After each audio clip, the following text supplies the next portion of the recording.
আমাকে একদিন অলিপুরি হুজুর গপে গপে গল্পের ছলে বললেন যে ব্রাহ্মণবাড়িয়ার বড় হুজুর রহমতুল্লাহ আলাইহি যিনি ছিলেন, অর্থাৎ হযরত আল্লামা সিরাজুল ইসলাম সাহেব রইসুল মুফাসসিরিন, মুফাসসির হুজুর বা বড় হুজুর নামে যিনি আমাদের কাছে প্রসিদ্ধ, উনি একদিন অলিপুরি হুজুরকে বললেন, মাওলানা, দুনিয়াতে আজকে ওয়াজ অনেক হয় কিন্তু কাজের ওয়াজ কম হয়।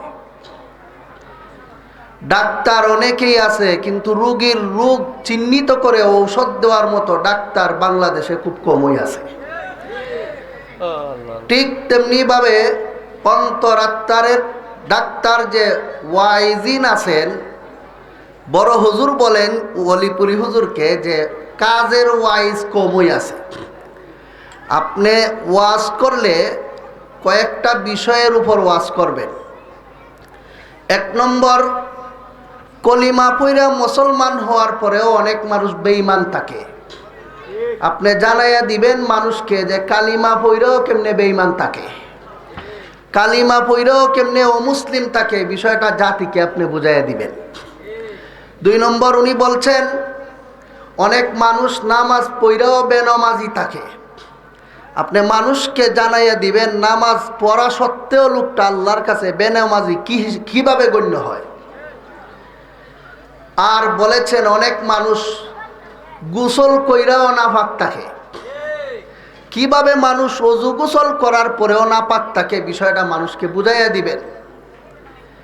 আমি সেই সূত্র ধরে আপনাদেরকে আমি কয়েকটি কথা আজকে আরজ করতে চাই। সেটা হলো, আমরা জীবন যাপনে মোটামুটি মুসলমান হিসাবে সকলেই কম হোক বেশি হোক দান খয়রাত করে থাকি। যে লোকে একবারে নিজের কৃপণের তালিকায় নাম লেখাইয়া ফেলছে, এই কৃপণ লোকটাও সেব বেসেব, ঠেকা ও ঠেকায়, সময়ে অসময়ে মানুষকে কিছু না কিছু দান খয়রাত করে থাকে। দান খয়রাত করা সত্ত্বেও লোকটা হাসরের মাঠে এক পয়সার সওয়াব পাবে না। কি কি দোষ তার মধ্যে থাকলে আমি আজকে আপনাদের সামনে বিষয়টা স্পষ্ট করে বলতে চাই। ভালো রকম স্মরণ রাখুন, আমি আবারও বলছি, জিন্দেগিতে আমরা উঠা বসায় চলাফেরায় কম বেশি সবাই দান খয়রাত করে থাকি, কিন্তু দান খয়রাত করার পরেও হাসরের মাঠে গিয়ে দেখবেন এক পয়সাও নাই, সব কিছু ধ্বংস হয়ে গেছে। কোন দোষের কারণে? ওই বিষয়গুলি আজকে আমার সময় যতটুকু আছে এই সময়ের ভিতরে আপনাদের সামনে কোরআন এবং হাদিসের আলোকে পেশ করতে চাই। শুনতে রাজি আছেন তো ইনশাল্লাহ? সারা জীবন বরদান করবেন কিন্তু গিয়া পাবেন না এক পয়সাও, এমন ভুল যেন আজকের পর থেকে আপনারা না করেন। আমি কোরআন এবং হাদিসের আলোকে এই বিষয়টি সাফ সাফ করে বলতে চাই। ওমা তাওফিকি ইল্লা বিল্লাহ আলাইহি তাওয়াক্কালতু ওয়া ইলাইহি উনীব। মুফাসসিরিনে কেরাম তাফসীরের কিতাবে লেখেন, দুনিয়াতে দান খয়রাত করে পরকালে হাসরের মাঠে মানুষ আল্লাহর কাছে সওয়াব পাইতে হইলে কমপক্ষে তার মধ্যে 6টা গুণ থাকতে হবে। 6 গুণে গুণান্বিত ব্যক্তি যদি আল্লাহর পথে দান খয়রাত করে, হাসরের মাঠে সে দানের ফসল অগণিত গুণ বেশি করে আল্লাহর সামনে পাবে। আর 6 গুণ থেকে একটা গুণ যদি কারো মধ্যে না থাকে, কোটি কোটি টাকা আল্লাহর রাস্তায় খরচ করার পরেও হাসরের মাঠে খালি হাত ফকির হয়ে উঠতে হবে। খুব জরুরি হয়ে গেছে আমাদের জানা যে 6 গুণে গুণান্বিত হওয়া দান খয়রাত এর সওয়াব পরকালে পাওয়ার জন্য জরুরি এই 6টা গুণ কি? মুফাসসিরিনে কেরাম তাফসীরের কিতাবে লেখেন, একজন মানুষ দান খয়রাত করে আল্লাহর কাছে সওয়াব পাওয়ার জন্য 6 শর্তের প্রথম শর্ত হলো লোকটা মুসলমান হতে হবে। বেঈমান কাফের অবস্থায় যত দান খয়রাত করবে, পরকালে তার কুফরির সামনে কোনো সওয়াব টিকে থাকতে পারবে না, সব কিছু ধ্বংস হয়ে যাবে। 2 নম্বর, যে লোকে দান খয়রাত করবে তার নিয়ত 100% সহি শুদ্ধ হতে হবে। বেজাল নিয়ত নিয়ে দান খয়রাত করলেও হাসরের মাঠে কোনো সওয়াব পাবে না, উল্টা তার দানটা গুনার পাল্লায় উঠাইয়া দেওয়া হবে। 3 নম্বর, যে দান খয়রাত, যে মালটা দান খয়রাত করবে, এই মালটা 100 ভাগ হালাল মাল হতে হবে। হারাম মাল দান খয়রাত করে মানুষ পরকালে সওয়াব পাওয়া তো দূরের কথা, দান কইরা সওয়াবের নিয়ত করলে ঈমান চলে যায়। আমার কথাগুলো স্মরণ রাখতে পারবেন তো আপনারা? দান খয়রাত করে আল্লাহর কাছে সওয়াব পাওয়ার প্রথম শর্ত, মুমিন অবস্থায় হাসরের মাঠে হাজিরা দিতে হবে। 2 নম্বর, দান খয়রাত করার সময় নিয়ত সহি থাকতে হবে। 3 নম্বর, যে সম্পদ দান করবে সেই সম্পদটা 100 ভাগ হারাম হবে না হালাল? 100 ভাগ হালাল হতে হবে। 4 নম্বর, যে খাতে দান করবে, যে জায়গায় দান করবে, সেই জায়গাটাও শরীয়ত সম্মত খাত হতে হবে। অপাত্রে বে জায়গায় খরচ করলে সওয়াব তো পাবেই না, উল্টা গুনার বাগিদার হইয়া হাসরের মাঠে হাজির হতে হবে। 5 নম্বর, যাকে দান করবে এই লোকটার সাথে এমন কোনো আচরণ করতে পারবে না যে আচরণটা খুঁটা হিসাবে ধরা হয়। খুঁটা দেওয়া বুঝেন তো আপনারা? দান খয়রাত করে যাকে দান করেছে তারকে কোনোদিন খুঁটা দিতে পারবে না যে তোমাকে অনেক দিছি। 6 নম্বর, যাকে দান করেছে তার সাথে এমন কোনো আচরণ করতে পারবে না যে আচরণে লোকটায় কষ্ট পায় যে আমি লোকটার কাছ থেকে দান না নিলেই আমার ভালো ছিল। এই 6টা শর্ত একবার স্পষ্ট কোরআনের আয়াতেই আছে। কোন মুফাসসিরিনে কেরাম 7 নম্বর আরেকটা শর্ত যোগ করে দিয়েছেন, সেটা হলো নিজের পছন্দের জিনিস দান করতে হবে, ঘৃণার জিনিস দান করে কোনো সওয়াব পাওয়া যায় না। এই 7টা শর্ত কোরআনে আছে, কোরআনের কোন আয়াতে আছে, রাসূলের কোন হাদিসে আছে, একটু সবিস্তারে আপনাদের সামনে আমি আজকে আরজ করতে চাই। প্রথম শর্ত, একজন মানুষ দান খয়রাত করে সওয়াব পেতে হলে আল্লাহর কাছে প্রথম শর্ত হলো লোকটার ঈমান থাকতে হবে। যদি বেঈমান অবস্থায় হাসরের মাঠে হাজিরা দেয়, সারা জীবন যত নেকি করছে, যত দান খয়রাত করছে, এক পাইও তার কোনো উপকারে আসবে না। এই যে শর্তটা আমি বললাম, আমি আমার থেকে বলিনি, এগুলি কোরআনের আয়াতে আল্লাহ পাক রব্বুল আলামিন নিজেই বলেছেন। আল্লাহ বলেন, মাসালু মা ইউনফিকুনা ফি হাযিহিল হায়াতিদ দুনিয়া কামাসালি রিহিন ফিহা সিররুন আসাবাত হারসা কওমিন যালামু আনফুসাহুম ফাআহলাকাত ওয়ামা যালামাহুমুল্লাহু ওয়ালাকিন আনফুসাহুম ইয়াযলিমুন।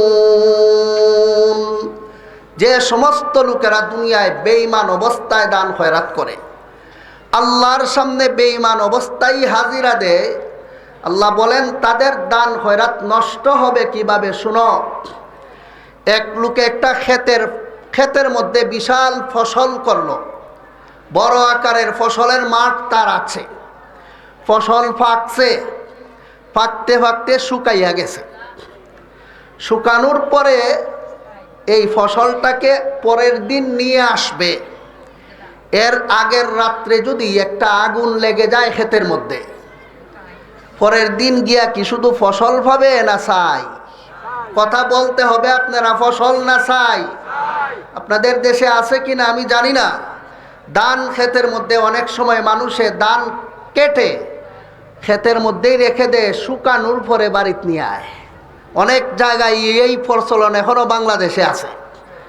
যেদিন বাড়ির ফসলটা শুকাইয়া নিয়ে আসবে, ধানটা নিয়ে আসবে বাড়িতে, সেই দিনের আগের রাত্রে পুরা ক্ষেতের মধ্যে যদি দাউ দাউ করে আগুন লেগে যায়, পরের দিন সকালে গিয়া শুধু ধান আর বন খের পাবে না সালি? আল্লাহ পাক রব্বুল আলামিন বলেন, যে সমস্ত লোকেরা বেঈমান কাফের অবস্থায় দুনিয়াতে দান খয়রাত করে, হাসরের মাঠেও বেঈমান অবস্থায় দাঁড়ায়। তারা বিশাল বড় একটা ক্ষেত করলো, ক্ষেতের ফসল লাগাইলো, কিন্তু এই পরকালে হাজিরা দেওয়ার আগে কুফুরির গুনাহ দিয়া সে পুরাটা ক্ষেত জ্বালাইয়া ফেললো। ওই কৃষকে তার যেদিন ফসল বাড়িতে উঠাইতো, তার আগের রাত্রে আগুন লাগাইয়া দিলেন, যেমন পরের দিন আর কোনো ফসল খুঁজে পায় না, ঠিক তেমনি ভাবে যারা বেঈমান অবস্থায় হাসরের মাঠে হাজিরা দিবে, দুনিয়াতে যত দান খয়রাত করেছিল পুরা দান খয়রাতের ক্ষেতের মধ্যে সে কুফুরির আগুন লাগাই দেওয়ার কারণে পরকালে কোনো নেকি বলতে কিছুই খুঁজে পাবে না। কথাটা বুঝলেন কিনা আপনারা? ছাই যেখানে তাকে ফু দিলে জায়গায় তাকে না উড়ে যায়। আল্লাহ পাক রব্বুল আলামিন বলেন, وَقَدِمْنَا إِلَى مَا عَمِلُوا مِنْ عَمَلٍ فَجَعَلْنَاهُ هَبَاءً مَنْثُورًا। বেঈমান কাফেররা যে সমস্ত দান খয়রাত দুনিয়াতে করেছিল, পরকালে যখন তারা আল্লাহর দরবারে হাজিরা দিবে, ছাই যেমন ভাবে ফুৎকারের সাথে উড়াইয়া দেওয়া হয়, বেঈমান কাফেরদের সারা জীবনের সমস্ত দান খয়রাতকে সেইভাবে নেকির পাল্লা থেকে উড়াইয়া দেওয়া হবে। উড়াইয়া দিলে আর থাকবে না খালি, একদিকে নেকির পাল্লা খালি হয়ে যাবে, আর একদিকে কুফুরির গুনাহ ঠিকই থাকবে। রায় হবে তোমার গুনার পাল্লায় কুফুরি থাকার কারণে সারা জীবনের সমস্ত দান খয়রাত ধ্বংস হয়ে গেছে, তোমাকে চিরকালের জন্য জাহান্নামে যাইতে হবে।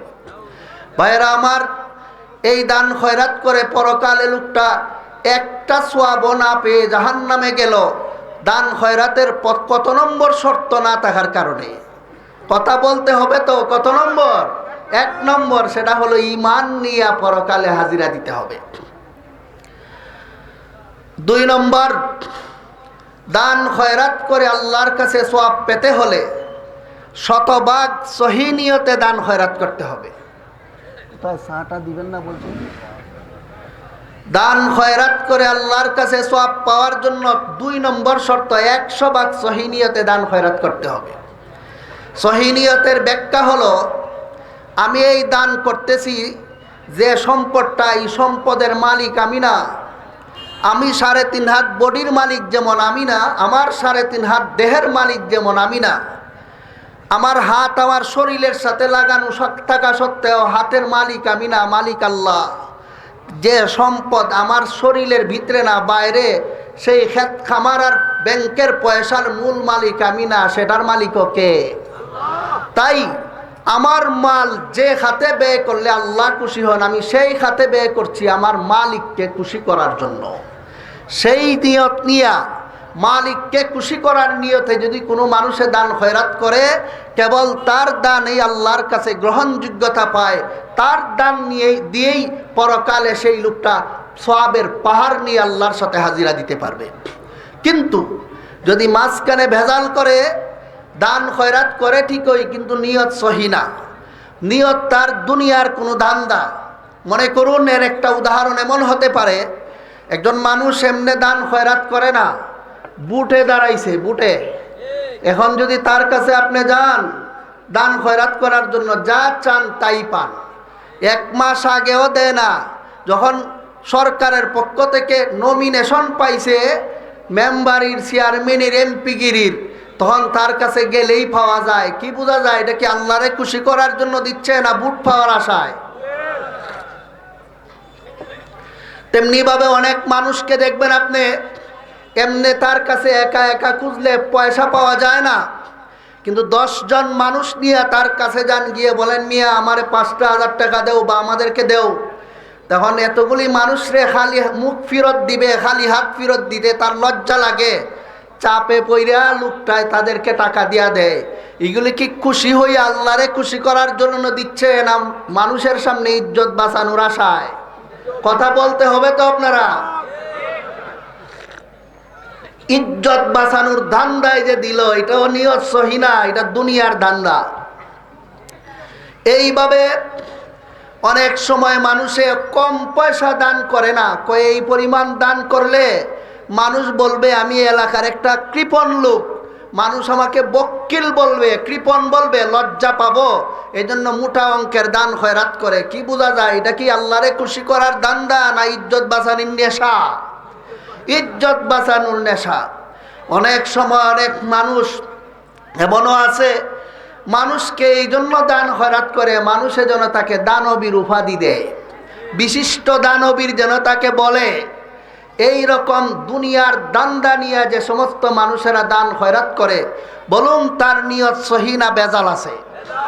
এই ভেজাল নিয়তে যারা দান খয়রাত করে এদেরও 5 পয়সার কোনো সওয়াব তারা আল্লাহর কাছে পাবে না, সব কিছু শেষ হয়ে যাবে।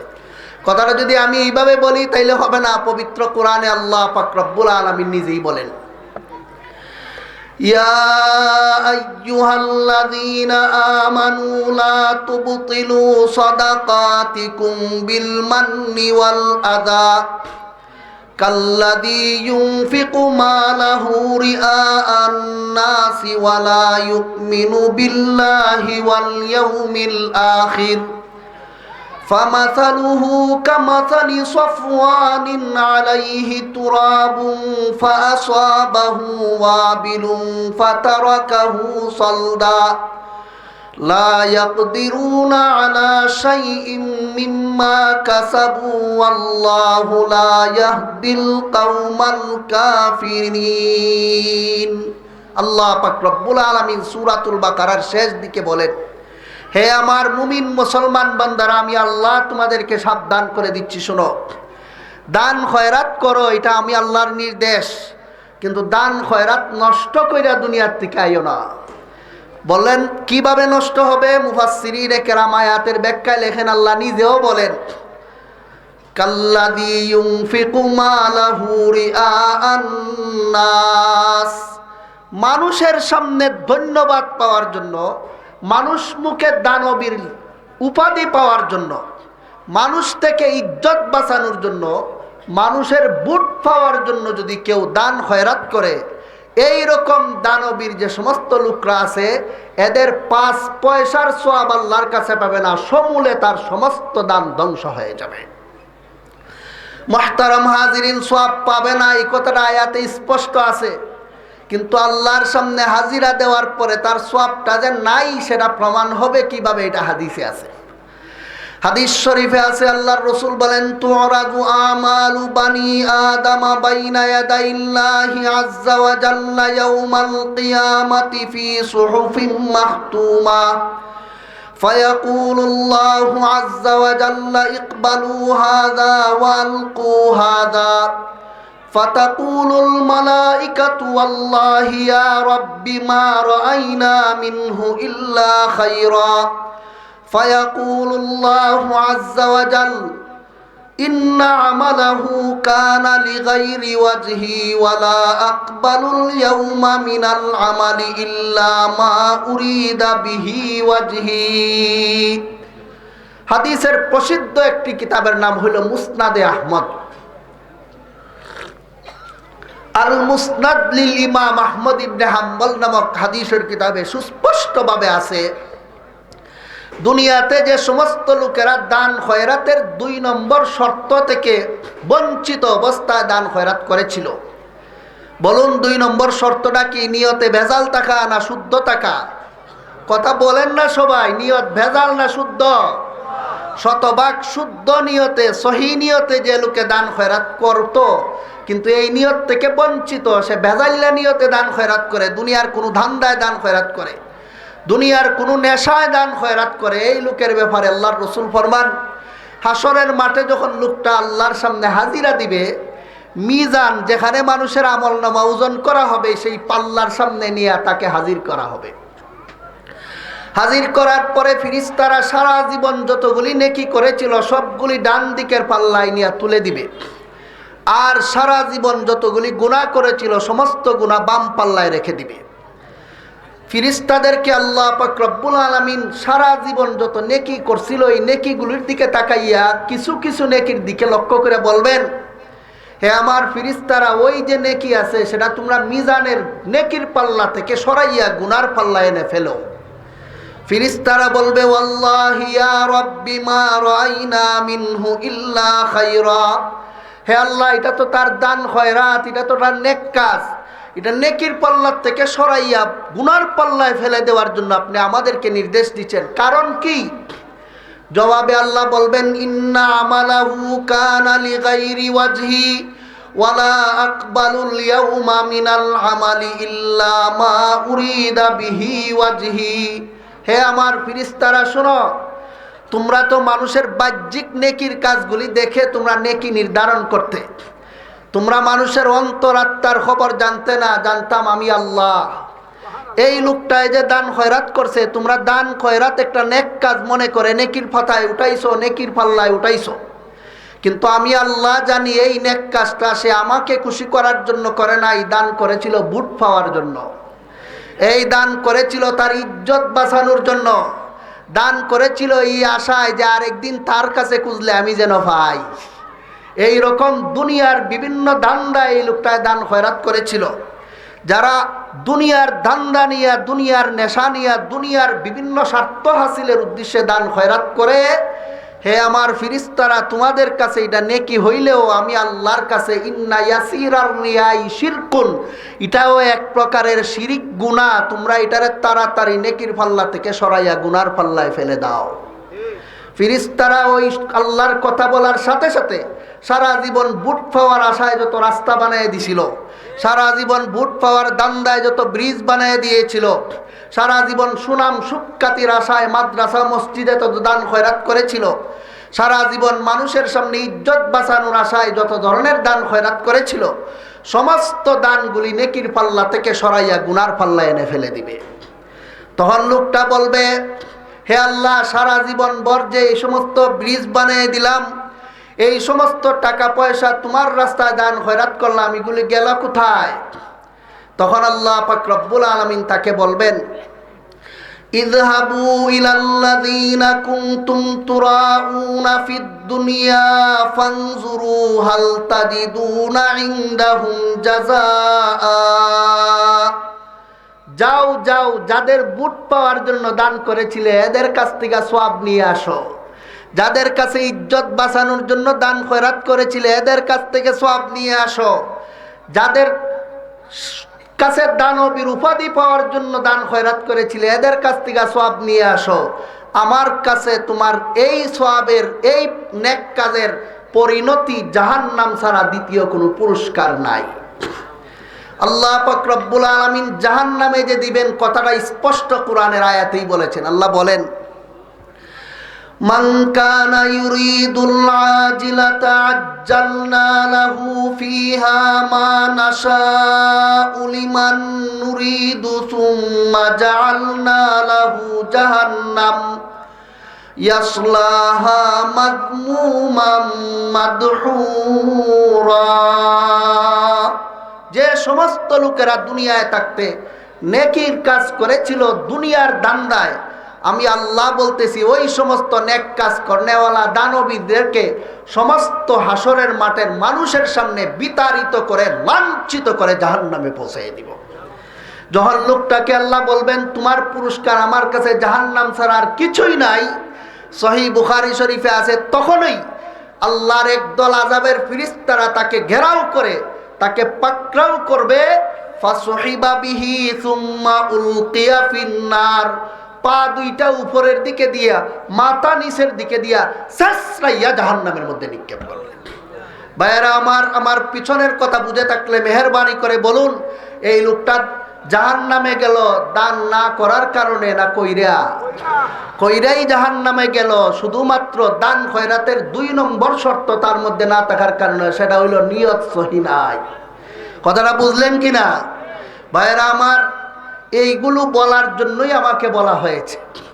আমরা আজকের ওয়াজ মাহফিলে আসি, জীবনে কোনোদিন মাদ্রাসায় পড়তে পারি নাই, কিছু এলেম নিয়ে যাওয়ার জন্য। এই কথাগুলি যদি আমাদের অন্তরে সারা বছর জীবন জাগ্রত থাকে, বলুন এই লোকটার দান খয়রাত নষ্ট হবে?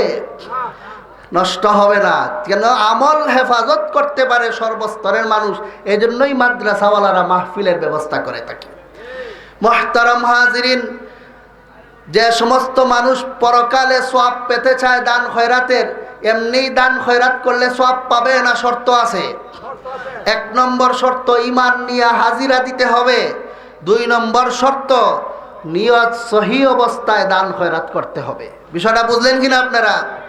এখন একটা প্রশ্ন আপনাদের মনে জাগতে পারে যে হুজুর, ভুল তো করে ফেলেছি জীবনে, অনেক সময় নিয়ত সহি নাই কিন্তু দান খয়রাত করে ফেলেছি, অনেক সময় চাপের মুখে দান খয়রাত করেছি, অনেক সময় দুনিয়ার বিভিন্ন ধান্দায় দান খয়রাত করে ফেলেছি, পিছনের নষ্ট দান খয়রাতকে উদ্ধার করার কোনো ব্যবস্থা আছে কিনা? কথাটা বুঝলেন কিনা আপনারা?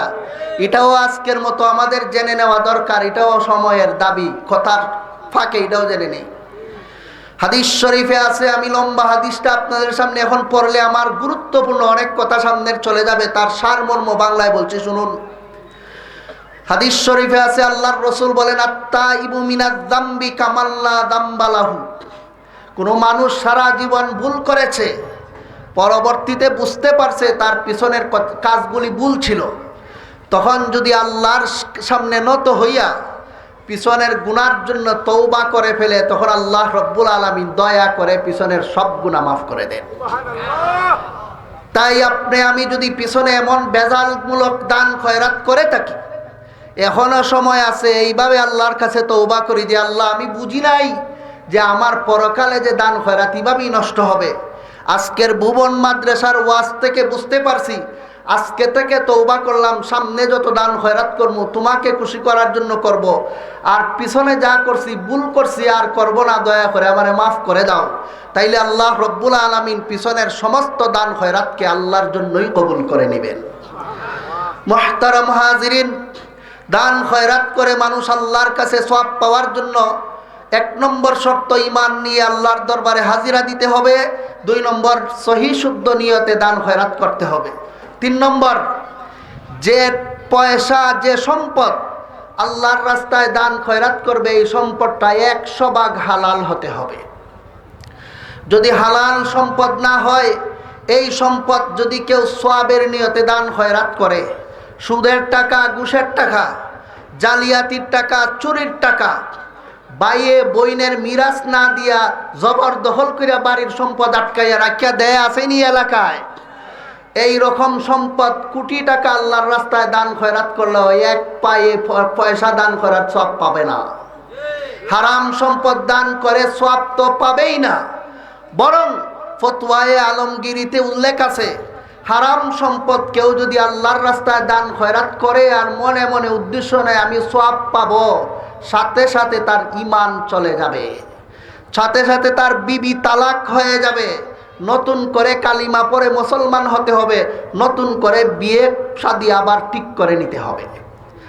ভাইয়েরা আমার, বলুন, এই লোকটা বেঈমান হইল দান না করার কারণে না কইরাও? কথা কইন না দিকে আপনারা, না কইরা, না কইরা কইরা শুধুমাত্র দান খয়রাতের 3 নম্বর শর্ত মতো দান না করার কারণে। দান খয়রাত করলে যে হালাল মাল দান করতে হবে, এটাও আমি বানিয়ে বলছি না, এটাও কোরআনের আয়াতে আল্লাহ পাক রব্বুল আলামিন বলেন, ইয়া আইয়ুহাল্লাযীনা আমানু আনফিকু মিন তাইয়্যিবাতি মা কাসাবতুম ওয়া মিম্মা আনফাকনা وَمِمَّا أَخْرَجْنَا لَكُم مِّنَ الْأَرْضِ وَلَا تَيَمَّمُوا الْخَبِيثَ مِنْهُ تُنْفِقُونَ। আল্লাহ পাক রব্বুল আলামিন বলেন, হে মুমিন মুসলমানেরা শুনো, আমি আল্লাহ যে কোরআনের বারবার তোমাদেরকে বলেছি আমার রাস্তায় দান খয়রাত করো, যেমন ভাবে ইচ্ছা সেইভাবে দান খয়রার জন্য বলিনি, সাবধান করে দিলাম কোনো হারাম মাল তোমরা আমার রাস্তায় দান খয়রাত করার কল্পনাও করো না। ওয়ালা তায়াম্মামুল খাবিসা মিনহু তুনফিকুন, দান খয়রাত হারাম মাল নিষিদ্ধ না, বরং হারাম মাল দান করার নিয়ত করাও আমি আল্লাহ নিষেধ করে দিলাম। খেয়াল করেন কথাটা, হারাম মাল দান খয়রাত নিষিদ্ধ না, হারাম মাল দান খয়রাতের নিয়তও নিষিদ্ধ, নিয়তটাও হারাম করে দিয়েছেন আল্লাহ। কাজেই হারাম মাল দান খয়রাত করে সওয়াব পাবে না, উল্টা আল্লাহর নির্দেশ অমান্য করার কারণে গুনার ভাগীদার হতে হবে। দান খয়রাত হারাম মাল করেও মানুষটা সওয়াব পাবে না কেন? এর উদাহরণ দিয়া পবিত্র কোরআনের আরেক আয়াতে আল্লাহ পাক রব্বুল আলামিন বলেন, মাসালুল্লাযীনা ইউনফিকুনা আমওয়ালাহুম ফী সাবিলিল্লাহি কামাসালি হাববাতিন আমবাতাত সাবআ সানাবিলা ফী কুল্লি সুমবুলাতিন মিআতু হাব্বা ওয়াল্লাহু ইউযাইফু লিমান ইয়াশাউ ওয়াল্লাহু ওয়াসিউন আলীম। আল্লাহ পাক রব্বুল আলামিন বলেন, হ্যাঁ দুনিয়ার দানবীররা যারা আমার রাস্তায় দান খয়রাত করো, শোনো, তোমাদের দান খয়রাতটা হইল কৃষি কাজের মতো। কৃষকে ক্ষেতের মধ্যে যেভাবে ফসল ফলায়, তোমরা দান খয়রাত করো যে আমার রাস্তা, এটাও এইরকমই তোমরা নেকি ফলাও। কৃষি কাজ করতে হইলে তিন জায়গায় তিনটা বৈশিষ্ট্য থাকতে হয়। যদি তিন জায়গায় তিন গুণ না পাওয়া যায় তাহলে ফসল পাওয়ার আশা করা যায় না। যেমন 1 নম্বর, কৃষক ভালো হতে হবে। 2 নম্বর, যে ক্ষেতে ফসল করবে ক্ষেতটা উর্বর হতে হবে। 3 নম্বর, যে বীজ রোপণ করবে সেই বীজটা ভালো হতে হবে। কৃষক খুব ভালো, ক্ষেত যদি ভালো না থাকে সারা জীবন পরিশ্রম করেও কোনো কাজ হবে না। কৃষকও ভালো, ক্ষেতও ভালো, কিন্তু বীজটা যদি পচা হয় জীবনেও ফসলের আশা করা যায় না। বাইরে আমার একজন মানুষে ক্ষেত করলো, ক্ষেতও ভালো বীজও ভালো, কিন্তু যে ক্ষেত করে এই লোকটা যদি অদক্ষ হয়, যেখানে 1 মুষ্টি সার দিলে চলে এখানে 1 মণ সার দিয়া দেয়, বলুন ফসল পাবে না চলে যাবে? এখানে যে ফসলটা জ্বললো ক্ষেতের দোষে, বীজের দোষে, না কৃষকের অদক্ষতার কারণে? কৃষকের দোষে, কৃষকের অদক্ষতার কারণে। কৃষক খুবই ভালো, কিন্তু যে ক্ষেতের মধ্যে ফসল করবে ক্ষেতটা যদি পাথরের মতো হয়, সারা জীবন সারা দিন শ্রম দিলেও কি 1 টাকার ফসল আশা করা যায়? বলুন এখানে কি কৃষকের দোষ না জমিনের দোষ? কৃষকও ভালো, জমিনও ভালো, কিন্তু যে বীজটা রোপণ করবে এই বীজটা যদি ফসা হয় তাহলে সারা জীবন খাটনি দিলেও কি আশা করা যায় ফসলের? এখানে ক্ষেতের দোষ, কৃষকের দোষ না বীজের দোষ? ঠিক তেমনি ভাবে দান খয়রাত করেও সওয়াব পাইতে হলে 3 ক্ষেত্রে 3টা বৈশিষ্ট্য থাকতে হবে। 1 নম্বর, যে দান খয়রাত করবে লোকটা ইমানের সাথে নিয়ত সহিওয়ালা হতে হবে, কৃষকের মতো। 2 নম্বর, যে টাকাটা দান করবে এই টাকাটা হালাল হতে হবে। পচা টাকা আল্লাহর কাছে হারাম মাল, ফসার মতো। পচা টাকা দান খয়রাত করলে হবে না, যেমন ভাবে পচা বীজ রোপণ করলে ফসল পাওয়া যায় না। যেমন ভাবে ক্ষেতের মধ্যে ফসল পেতে হলে পচা বীজ রোপণ করা যাবে না, ভালো বীজ রোপণ করতে হবে। ঠিক তেমনি ভাবে আল্লাহর রাস্তায় দান খয়রাত করে সওয়াব পাইতে হইলে হারাম মাল, পচা মাল দান করলে সওয়াব পাওয়া যাবে না, 100 ভাগ হালাল মাল দান খয়রাত করতে হবে। আর দান খয়রাত করে আল্লাহর কাছে সওয়াব পাওয়ার জন্য 4র্থ শর্ত হইল, যেখানে দান করবে সেই হাতটা হালাল হতে হবে। যদি অপাত্রে দান করে তার সওয়াব সে পাবে না। যেমন ভাবে কৃষকে পাথরের মতো জমিনের মধ্যে সারা দিন বীজ রোপণ করলেও কোনো ফসলের আশা করতে পারে না। বলুন এই যে তার ফসলটা না পাইলো, তার দোষে, বীজের দোষে না ক্ষেতের দোষে? ঠিক তেমনি ভাবে দান খয়রাত করনেওয়ালা যদি পাত্র মতো দান না করে, অপাত্রে দান কইরা দেয়, সিনেমা হলে দান কইরা দেয়, মদকুর গাঞ্জাকুরকে দান কইরা দেয়, পয়সা খরচ করতে পারবে, পাথরের মধ্যে সারা জীবন বীজ বপন করে যেমন কোনো ফসল আশা করতে পারে না, হারাম খাতে দান খয়রাত করার কারণেও সারা জীবন বরদান করবে কিন্তু আল্লাহর কাছে কোনো সওয়াব পাবে না।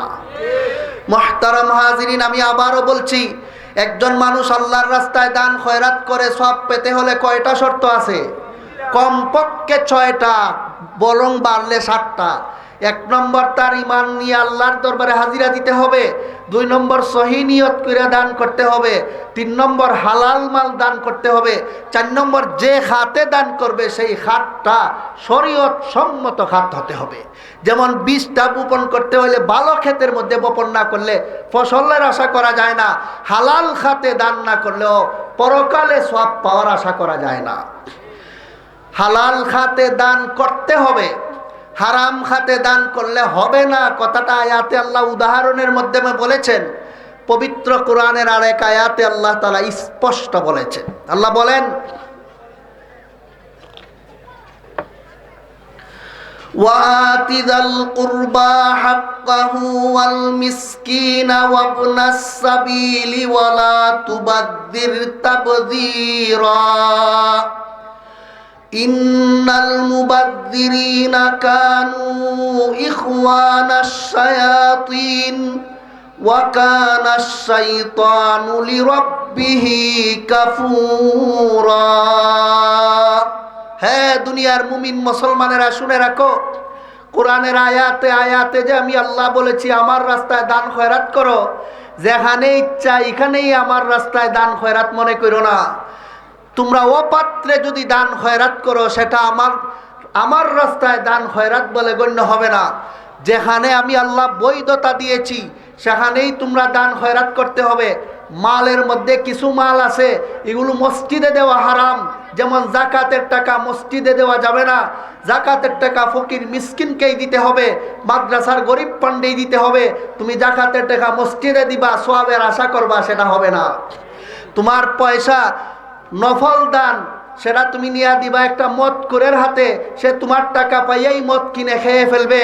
তুমি দান করতে পারো তারে, কিন্তু সেই টাকা তুমি আল্লাহর কাছে সওয়াব পাওয়ার আশায় দান করার নিয়তে করার পরেও আমি আল্লাহর কাছে কোনো সওয়াব পাবে না। কেন? তোমার পয়সা পাইয়া লোকটায় হালাল কাজের সহযোগিতা পাইছে না হারাম? যদি পয়সা না পাইতো মদটাও খাইতো না, তোমার টাকা পাইয়া একটা বোতল কেনার সুযোগ পাইছে, তোমার পয়সা খরচ করার কারণে গুনার দরজা খুলছে। এরকম যেখানে ইচ্ছা সেখানে দান করলে আমি আল্লাহর কাছে সওয়াব পাবে না। পাত্র মতো যদি তোমরা দান করো তবেই সওয়াব পাবে। সাবধান করে দিলাম, যদি কোনো মানুষ অপাত্রে দান করো সওয়াব তো পাবেই না, বরং গুনাহগার হইতে হইতে তোমরা শয়তানের বাই হয়ে যাবে। কোরআনে কারিমে আল্লাহ রাব্বুল আলামিন যারা অপাত্রে দান খয়রাত করে, দান খয়রাতের চতুর্থ শর্ত লঙ্ঘন করে, বলুন এরা সওয়াব পাবে বলছেন না গুনাহগার হইতে হইতে শয়তানের মতো হবে বলছেন? কথা বলেন না আপনারা? এত বড় গুনাহগার হবে। আল্লাহ বলেন ইন্নাল মুবাদদিরিনা কানু ইখওয়ানাশ শায়াতিন। যারা অপাত্রে দান খয়রাত করে এরা সওয়াব তো পায় না, বরং গুনার ক্ষেত্রে তারা এত অগ্রগামী হইয়া যায়, পরিণতিতে তারা শয়তানের মতো হইয়া যায়। একটা মানুষ পরিণতিতে শয়তানের মতো কোন সময় হয়? তার নেকির সংখ্যা বাড়লে না গুনার সংখ্যা বাড়লে? কথা বলেন না রে ভাই আপনারা? গুনার সংখ্যা বাড়তে বাড়তে সে শয়তানের মতো হইয়া যায়। বলুন এই লোকটা যে শয়তানের মতো হইল, এই লোকটাই কি কোনো গুনার কাজ কইরা নিজের মনে মনে হে কি গুনার কাজ কইরা হইল না নেক কাজ কইরা হই? মনে মনে তো মনে করতেছে আমি একটা ভালো কাজই করছি, কিন্তু অপাত্রে ভালো কাজ করার কারণেও তোমার ভালো কাজ আল্লাহর কাছে ভালো হিসাবে গণ্য হয় নাই। এটাই এমন গুনার কাজ গণ্য হয়েছে যে পরিণতিতে তুমি আল্লাহর কাছে শয়তানের মতো গণ্য হইয়া গেছো। এজন্য দান খয়রাত করে আল্লাহর কাছে সওয়াব পাওয়ার চতুর্থ শর্ত হইল যে খাতে দান করবে সেই খাতটা শরীয়ত সম্মত খাত হতে হবে। 5 নম্বর, একজন মানুষ দান খয়রাত করে আল্লাহর কাছে সওয়াব পাইতে হইলে যাকে দান করবে তাকে কোনোদিন খুঁটা দিতে পারবে না। ভালো রকম খেয়াল করেন। আপনি দান খয়রাত তাকে করলেন, করার পরে সে কোনোদিন আপনার কথা শুনলো না। আপনি বললেন কার উসিলায় নাক মুখ ঠাকুর চিনলায় না, সারা জীবন আমি দিলাম তোমরা রে, আর এখন আমার কথা শুনস না কইয়া তারে আপনি একটা খুঁটা দিয়া দিলেন। অথবা মানুষের কাছে গল্প করলেন অমুকের 14 গোষ্ঠী আমার বাড়ি খাইয়া বড় হইছে। এইরকম কথাবার্তা বললে লোকটাই খুব শান্তি পায় না কষ্ট পায়? এই ধরনের খুঁটা দেওয়া দান খয়রাতের সওয়াবকে নষ্ট করে দেয়। এটাও যদি আমি নিজে বলি তাইলে বিশ্বাস না করতে পারেন, শুনুন আল্লাহ পাক রব্বুল আলামিন নিজেই বলেন ইয়া আইয়ুহাল্লাযীনা আমানু লা তুবতিলু সাদাকাতিকুম বিল মান্নি ওয়াল আযা কাল্লাযী ইউনফিকু মালাহু রিআআন নাসি ওয়া লা ইউমিনু বিল্লাহি ওয়াল ইয়াউমিল আখির। হে মুমিন মুসলমানেরা শুনে রাখো, মন চায় যেমনে নামাজ পড়লেই সওয়াব হয় না, যেমনে মন চায় হজ করলেই যেমন সওয়াব হয় না, তেমনি ভাবে যেমনে মন চায় দান করলেই সওয়াব হয় না। দান তোমরা আমি আল্লাহর হুকুম মতে করতে হবে। দান খয়রাতের শর্ত মতো দান খয়রাত করতে হবে। দান খয়রাত করে আমি আল্লাহর কাছে সওয়াব পাওয়ার 5ম শর্ত হইল তুমি যাকে দান করেছ জীবনে মরণে তাকে কোনোদিন খুঁটা দিতে পারবে না। যদি খুঁটা দেও আমি আল্লাহ বলছি তোমার এক খুঁটায় 60 বছরের দান এক মুহূর্তে নষ্ট হয়ে যাবে। যেমন ভাবে বেঈমান কাফেররা পরকালে দান খয়রাতের কোনো সওয়াব পাবে না।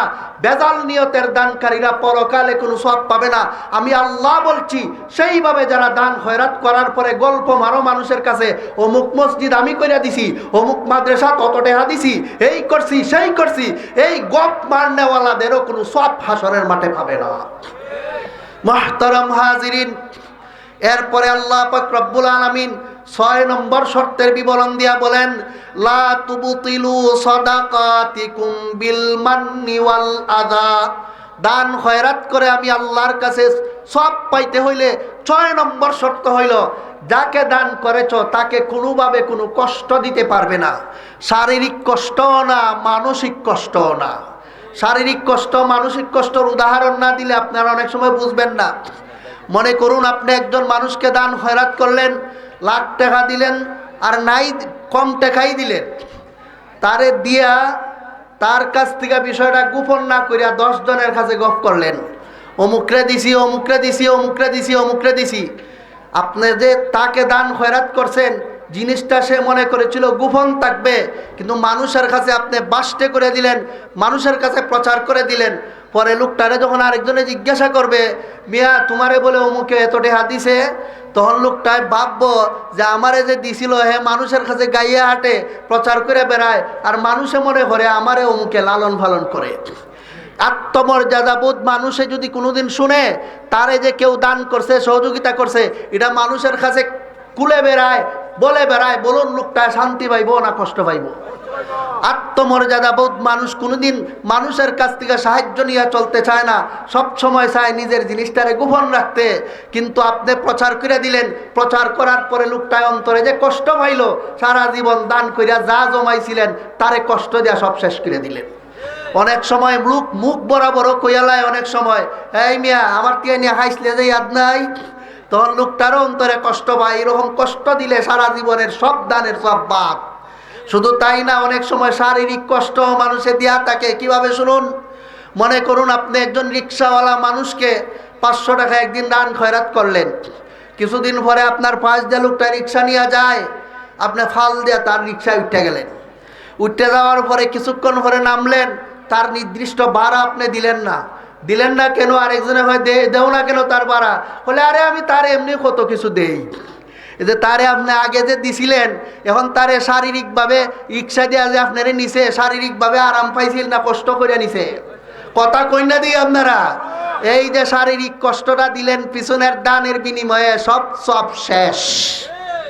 তেমনি ভাবে অনেক সময় এমন হতে পারে, একজন মানুষকে আপনি 1000 টাকা দান করেছেন, তারপরে কিছুদিন পরে আপনার বাড়িতে তার দ্বারা কোনো কাজ করাইছেন কর্মচারী হিসাবে, তার মজুরি দেওয়ার দরকার ছিল, আপনি তার ন্যায়নিষ্ঠ মজুরি দিলেন না, কম দিলেন বা দিলেনই না।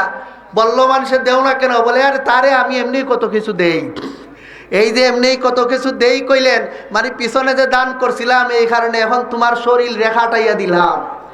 এই যে শারীরিক কষ্টটা তার দ্বারা আপনি করাইলেন, পিছনের দানের হাওলা করে দিলেন, সেই দানের সওয়াব আল্লাহর কাছে পাওয়া যাবে না। কথাগুলি আমি বানাইয়া বলতাছি না, কোরআনের আয়াত থেকে বলছি।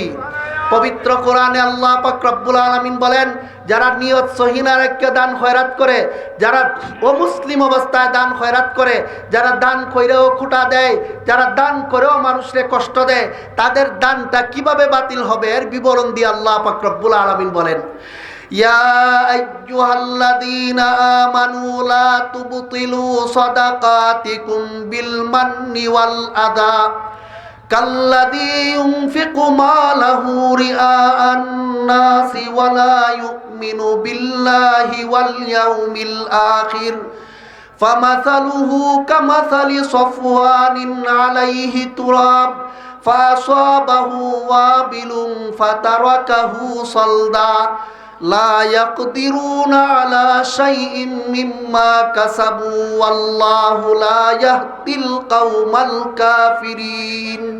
আল্লাহ বলেন, যে সমস্ত লোকেরা দান কইরাও কুটা দেও, যারা দান কইরাও মানুষরে কষ্ট দেও, দান খয়রাতকে শর্ত মতো দান করো না, আমি আল্লাহ তোমাদের দানটা কিভাবে নষ্ট হবে এর একটা উদাহরণ দিয়ে বলে দিচ্ছি, শুনো।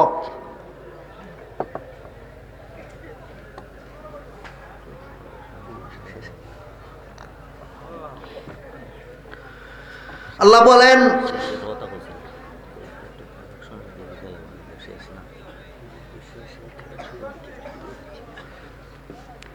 মুহতারাম হাজিরিন, কিভাবে তার দানটা বাতিল হবে তার উদাহরণ দিয়ে আল্লাহ পাক রব্বুল আলামিন বলেন, কামাসালি সফওয়ানিন আলাইহি তুরাবুন ফাসাবাহু ওয়াবিলুন ফাতারাকাহু সালদা। হ্যাঁ দুনিয়ার মানুষ শোনো, আমি আল্লাহ একবারে উদাহরণ দিয়ে তোমাদেরকে বুঝাইয়া দিচ্ছি। দান কইরা কুটা দিলে কিভাবে দান নষ্ট হয়, দান কইরা দানকৃত ব্যক্তিটারে কষ্ট দিলে দান কিভাবে নষ্ট হয়, উদাহরণ দিচ্ছি শোনো। মনে করুন, আল্লাহ বলেন, মনে করো তোমরা একটা পাথরের উপর, স্বচ্ছ পাথর, একদম সাদা দবদবা একটা অমসৃণ, যার মধ্যে কোনো গাতা গুতা নাই, একদম কোনো ছিদ্র নাই, একবারে ফ্রেশ মসৃণ মিহিন একটা পাথরের মধ্যে যদি কেউ এক চিমটি বালু রাখে, রাখা গেছে গা, কিছুক্ষণ পরে মুষলধারে বৃষ্টি হইয়া গেছে, বৃষ্টির পরে আইয়া পাথরের মধ্যে বালুটা জাগা মতোই পাইব না পরিষ্কার? পিছনের মানুষ বোঝে থাকলে বলুন, গাতার মধ্যে পাথরের মধ্যে বালু আইসা জাগা মতোই পাবে না পরিষ্কার? বৃষ্টি দইয়া সাফ করে ফেলেছে। আল্লাহ বলেন, তোমরা যে দান খয়রাত করো, এটা হইলো পাথরে বালু রাখার মতো। এটা হইলো তোমরা আমলনামার মধ্যে এই দানটা উঠছে, যেমন পাথরের মধ্যে লোকটায় বালুটা রাখছে, কিন্তু বালু রাখার পরে কিছুক্ষণ পরে বৃষ্টি, মুষলধারে বৃষ্টি হইয়া যাওয়ার পরে যেমন বালুর আশা করা যায় না সাফ, তেমনিভাবে দান খয়রাত করে আমলনামা রাখার পরে যে লোকটায় কুটা দেয়, যারে দান করছে তারে কষ্ট দেয়, হেও যেন তার দান খয়রাতের পাথরের উপর বৃষ্টি বসাইয়া দিল। এই বৃষ্টি বাসাইয়া দেওয়ার পরে পাথরের মধ্যে বালুর আশা যেমন কোনো বিবেকবান মানুষ করতে পারে না, ঠিক তেমনিভাবে দান খয়রাত করার পরে গফ মাইরা আর মানুষের সঙ্গে কুটা দিয়া কিয়ামতের মাঠে আল্লাহর কাছে সওয়াবের আশা যেন কোনো বিবেকবান মানুষ করে না। এটা আল্লাহ স্পষ্ট কোরআনে বলে দিয়েছেন। কাজেই যারা যারা আমরা দান খয়রাত করি, মেহেরবানি করে এই শর্তগুলোর দিকে লক্ষ্য করে করি। রইল হুজুর, আমি যে দান কইরা কুটা দিয়া দিছি, আমি যে দান কইরে ওই আমার দানটারে নষ্ট করার মতো অনেক কাজগুলি কইরা লাইছি, এই মুহূর্তে আমার করণীয়টা কি? আমি করণীয়টা কি একটু পরে বলি, আগে আরেকটা শর্ত শুনুন। দান খয়রাত করে সওয়াব পাওয়ার জন্য এই 6টা শর্ত স্পষ্টভাবে কোরআনের আয়াতেই আছে। আরেকটা শর্তের দিকে ইঙ্গিত করে আল্লাহ পাক রব্বুল আলামিন কোরআনে বলেছেন। আল্লাহ বলেন, লান তানালুল বিররা হাত্তা তুনফিকু মিম্মা তুহিব্বুন। হ্যাঁ দুনিয়ার মুমিন মুসলমানেরা শোনো, তোমরা যে দান খয়রাত করার জন্য আমি আল্লাহ কোরআনে বারবার বলছি, যে যেমনে মন চায় দান করলেই সওয়াব পাবে না। দান খয়রাত করে যদি সওয়াব পেতে চাও, তোমার পছন্দনীয় জিনিস আমি আল্লাহর রাস্তায় দান করো। যে জিনিস তোমার নিজেরই পছন্দ না, তোমার নিজের কাছেই রাখতে চাও না, সেটা আমি আল্লাহকে ঠেলে দিয়ে সওয়াব পাওয়ার আশা করো না। মনে করুন, উদাহরণ দেই তাইলে বুঝবেন আপনারা। মনে করুন এক লোকের বাড়িতে উত্তম খানার ব্যবস্থা আছে। খানা মানুষকে খাওয়ানো, বলুন গুনার কাজ না সওয়াবের কাজ? পিছনের মানুষরা উত্তর দেন না, বুঝি না আপনারা কথা বুঝেন কিনা? খানা খাওয়ানো, খানা দান করা গুনার কাজ না সওয়াবের কাজ? আপনার ঘরে, আপনার বাড়িতে কোনো আয়োজনে অথবা আয়োজন ছাড়াই উত্তম খানার ব্যবস্থা আছে, আপনার পেটে ক্ষুধা আছে, এই মুহূর্তে একজন ভিক্ষুক এসে আপনাকে বলল আমারে কিছু খাবার দেও, এই মুহূর্তে আপনার কাছে কোনো মানুষে খাবার চাইল, তখন আপনার খানার প্রতি আগ্রহ আছে, খানার পছন্দ হয় আপনার কাছে এখনো, তখন যদি আপনার খানা থেকে একজন ভিক্ষুককে খানাইয়া দিয়া দেন, আপনার আগ্রহের জিনিসটা দিলেন না অনাগ্রহের জিনিস? আগ্রহের জিনিসটা দিলেন, সওয়াব পাওয়া যাবে। পেট বইরা খাইয়া আর পেটে লয় না, এখন ফাতিলে জিনিস ফসবে, এখন কুস্তাছে দেওয়ার জন্য, এটা কি আগ্রহের জিনিস দিতাছে না ঠেক্কা? কথা বলেন না আপনারা? ঠেক্কা জিনিস দিলে আমি আল্লাহর কাছে সওয়াব পাওয়া যায় না। কথাটা বুঝলেন কিনা? আরো সহজে বুঝুন। আপনার কাছে মাছ আছে, একজন মানুষে চাইতেছে তাজা মাছ আপনি দেন না, যখন মাছ আপনার কাছে থাকতে থাকতে ফসা শুরু হয়েছে, গন্ধ সহ্য হয় না, তখন ফকির কুস্তাছে দেওয়ার জন্য। এটা কি পছন্দের জিনিস দিতাছে না বিপদ দূর করতে চায়? এই বিপদ দূর কইরা দুনিয়াতে বিপদ দূর করছো, এতটুকুই তুমি বেশি পাইছো, এর বদলা আল্লাহর কাছে সওয়াব পাওয়ার আশা কইরো না। আমি আল্লাহর কাছে সওয়াব পাইতে হইলে তোমার পছন্দের জিনিস দিতে হবে। লান তানালুল বিররা হাত্তা তুনফিকু মিম্মা তুহিব্বুন। তোমার পছন্দের জিনিস যদি আমি আল্লাহর কাছে দেও না, তাইলে জান্না রাখো এই ঘৃণার জিনিস দিয়া কোনোদিন সওয়াব পাবে না। এজন্য সবাই দান খয়রাতের বিষয়গুলো খেয়াল রাখুন, জীবনভর স্মরণ রাখুন এবং শর্তমতো দান করার চেষ্টা করুন। যেমনভাবে শর্তমতো নামাজ না পড়লে নামাজের কোনো সওয়াব মিলে না, শর্তমতো রোজা না রাখলে রোজার কোনো সওয়াব মিলে না, শর্তমতো হজ না করলে হজের কোনো সওয়াব মিলে না, ঠিক তেমনিভাবে শর্তমতো দান না করলে দানেরও কোনো সওয়াব পাওয়া যাবে না। এই দান খয়রাতের শর্তগুলো আবারও আমি বলে, সবগুলি শর্ত সাপেক্ষে যে মানুষে দান করবে তার পুরস্কারটা কি হবে সেই কথা বলে ইনশাল্লাহ আমি আজকের মতো কথা শেষ করে দিচ্ছি। প্রথম শর্ত, একজন মানুষ আল্লাহর রাস্তায় দান করে সওয়াব পাওয়ার জন্য বেঈমান অবস্থায় আল্লাহর সামনে হাজিরা দিলে চলবে না ইমানদার? ইমানদার অবস্থায় হাজিরা দিতে হবে। 2 নম্বর, দান খয়রাত করার সময় নিয়তের মধ্যে দুনিয়ার দান্দা রাখলে চলবে না সহি রাখতে হবে? সহি নিয়তের ব্যাখ্যা হইল আমার আল্লাহকে খুশি করার জন্য দান করছি। 3 নম্বর, যে মাল দান খয়রাত করবে এই মালটা হারাম হইলে চলবে না 100 ভাগ হালাল? 100 ভাগ হালাল হতে হবে। 4 নম্বর, যে পাত্রে দান করবে সেই পাত্রটা মন মতো হইলে চলবে না শরীয়ত সম্মত? শরীয়ত সম্মত খাত হতে হবে। 5 নম্বর, দান খয়রাত যাকে করবে তাকে কোনোদিন খোঁটা দিতে পারবে না। 6 নম্বর, যাকে দান করবে তার সাথে দান খয়রাতের কারণে শারীরিক মানসিক কোনো কষ্টদায়ক আচরণ করতে পারবে না। 7 নম্বর, যে মালটা দান করবে, যে সম্পদ দান করবে সেই সম্পদটা তার কাছে ঘৃণিত হতে হবে না পছন্দনীয়? কথা বলেন না রে ভাই সবাই? পছন্দনীয় হতে হবে। মনে চাইতাছে নিজের কাছে রাখতো এমন মাল দিতে হবে, নিজের মনেই চাইতাছে বিপদ দূর করতে, এই বিপদ দূর করার কারণে ওই বিপদ দূর হইছে এতটুকুই তোমার সওয়াব, আখেরাতে সওয়াব পাওয়ার আশা করো না। মুহতারাম হাজিরিন, আমি আপনারা জিজ্ঞাসা করি, একজন মানুষে যদি জানে, আত্মমর্যাদাবোধ সম্পন্ন মানুষে যদি জানে এই মানুষটা একটা ফসা জিনিস নিজের কাছে রাখতে চায় না, আমার দান করতে চায়, আত্মমর্যাদা সম্পন্ন মানুষ এটা নিতে চাইব? কইব একটা এরই রাখতে যাও, যেদিন আমার দরকার আছিল এদিন দিছে না, এখন ফচ্ছে কেউ নেয় না, এখন আমার ঠেলে আমি তারটা নিব না। দুনিয়ার মানুষের যদি এই পরিমাণ আত্মমর্যাদাবোধ থাকে, যার সময়ে অসময়ে ফসা জিনিস কাজেও লাগাইতে পারে, যে আল্লাহর এক পায়ের কোনো প্রয়োজন নাই, তারে ফসা জিনিস ঠেললে উনি নিবেন, তোমারে সওয়াব দিবেন, পাগলই শুননি আল্লাহ। তুমি যদি দুনিয়ার মানুষের এই এতটুকু আত্মমর্যাদাবোধ বুঝো, তে আল্লাহর আত্মমর্যাদাবোধ যে হাজার মানুষ, কোটি মানুষ না, সমস্ত মানুষের চেয়ে বেশি, সেই জিনিসটা তুমি বুঝতে চাও না কেন? ভালো রকম স্মরণ রাখেন এই আয়াতের ব্যাখ্যায় মুফাসসিরিনে কেরাম তাফসীরের কিতাবে লেখছেন, একটা মুহূর্ত আছে মানুষের দান খয়রাত করলে সওয়াব পায়, তবে একবারে কম পায়। সেটা হইল, এটাও বলে দেই, অনেক মানুষ আছে জীবনভর দান খয়রাত করছে না, বুড়া হইয়া এখন কই বড় যাইবার টাইম আইছে, এখন দেখছে যে সারা জীবন যা করছি কোনো তো কামে আয় না, এখন আইয়া কয় রে কিছু দিয়া যায় আখেরাতে যেন ভাই। এখন তো ই সম্পদ দিয়া গাড়ি কিনে দৌড়ানির ক্ষমতা নাই, এখন তো এই সম্পদ দিয়া বড় কিছু খাওয়ার ক্ষমতাও নাই, এখন তো এই সম্পদ দিয়া কোনো কিছু করতে পারবে না, অচল হইয়া গেছে।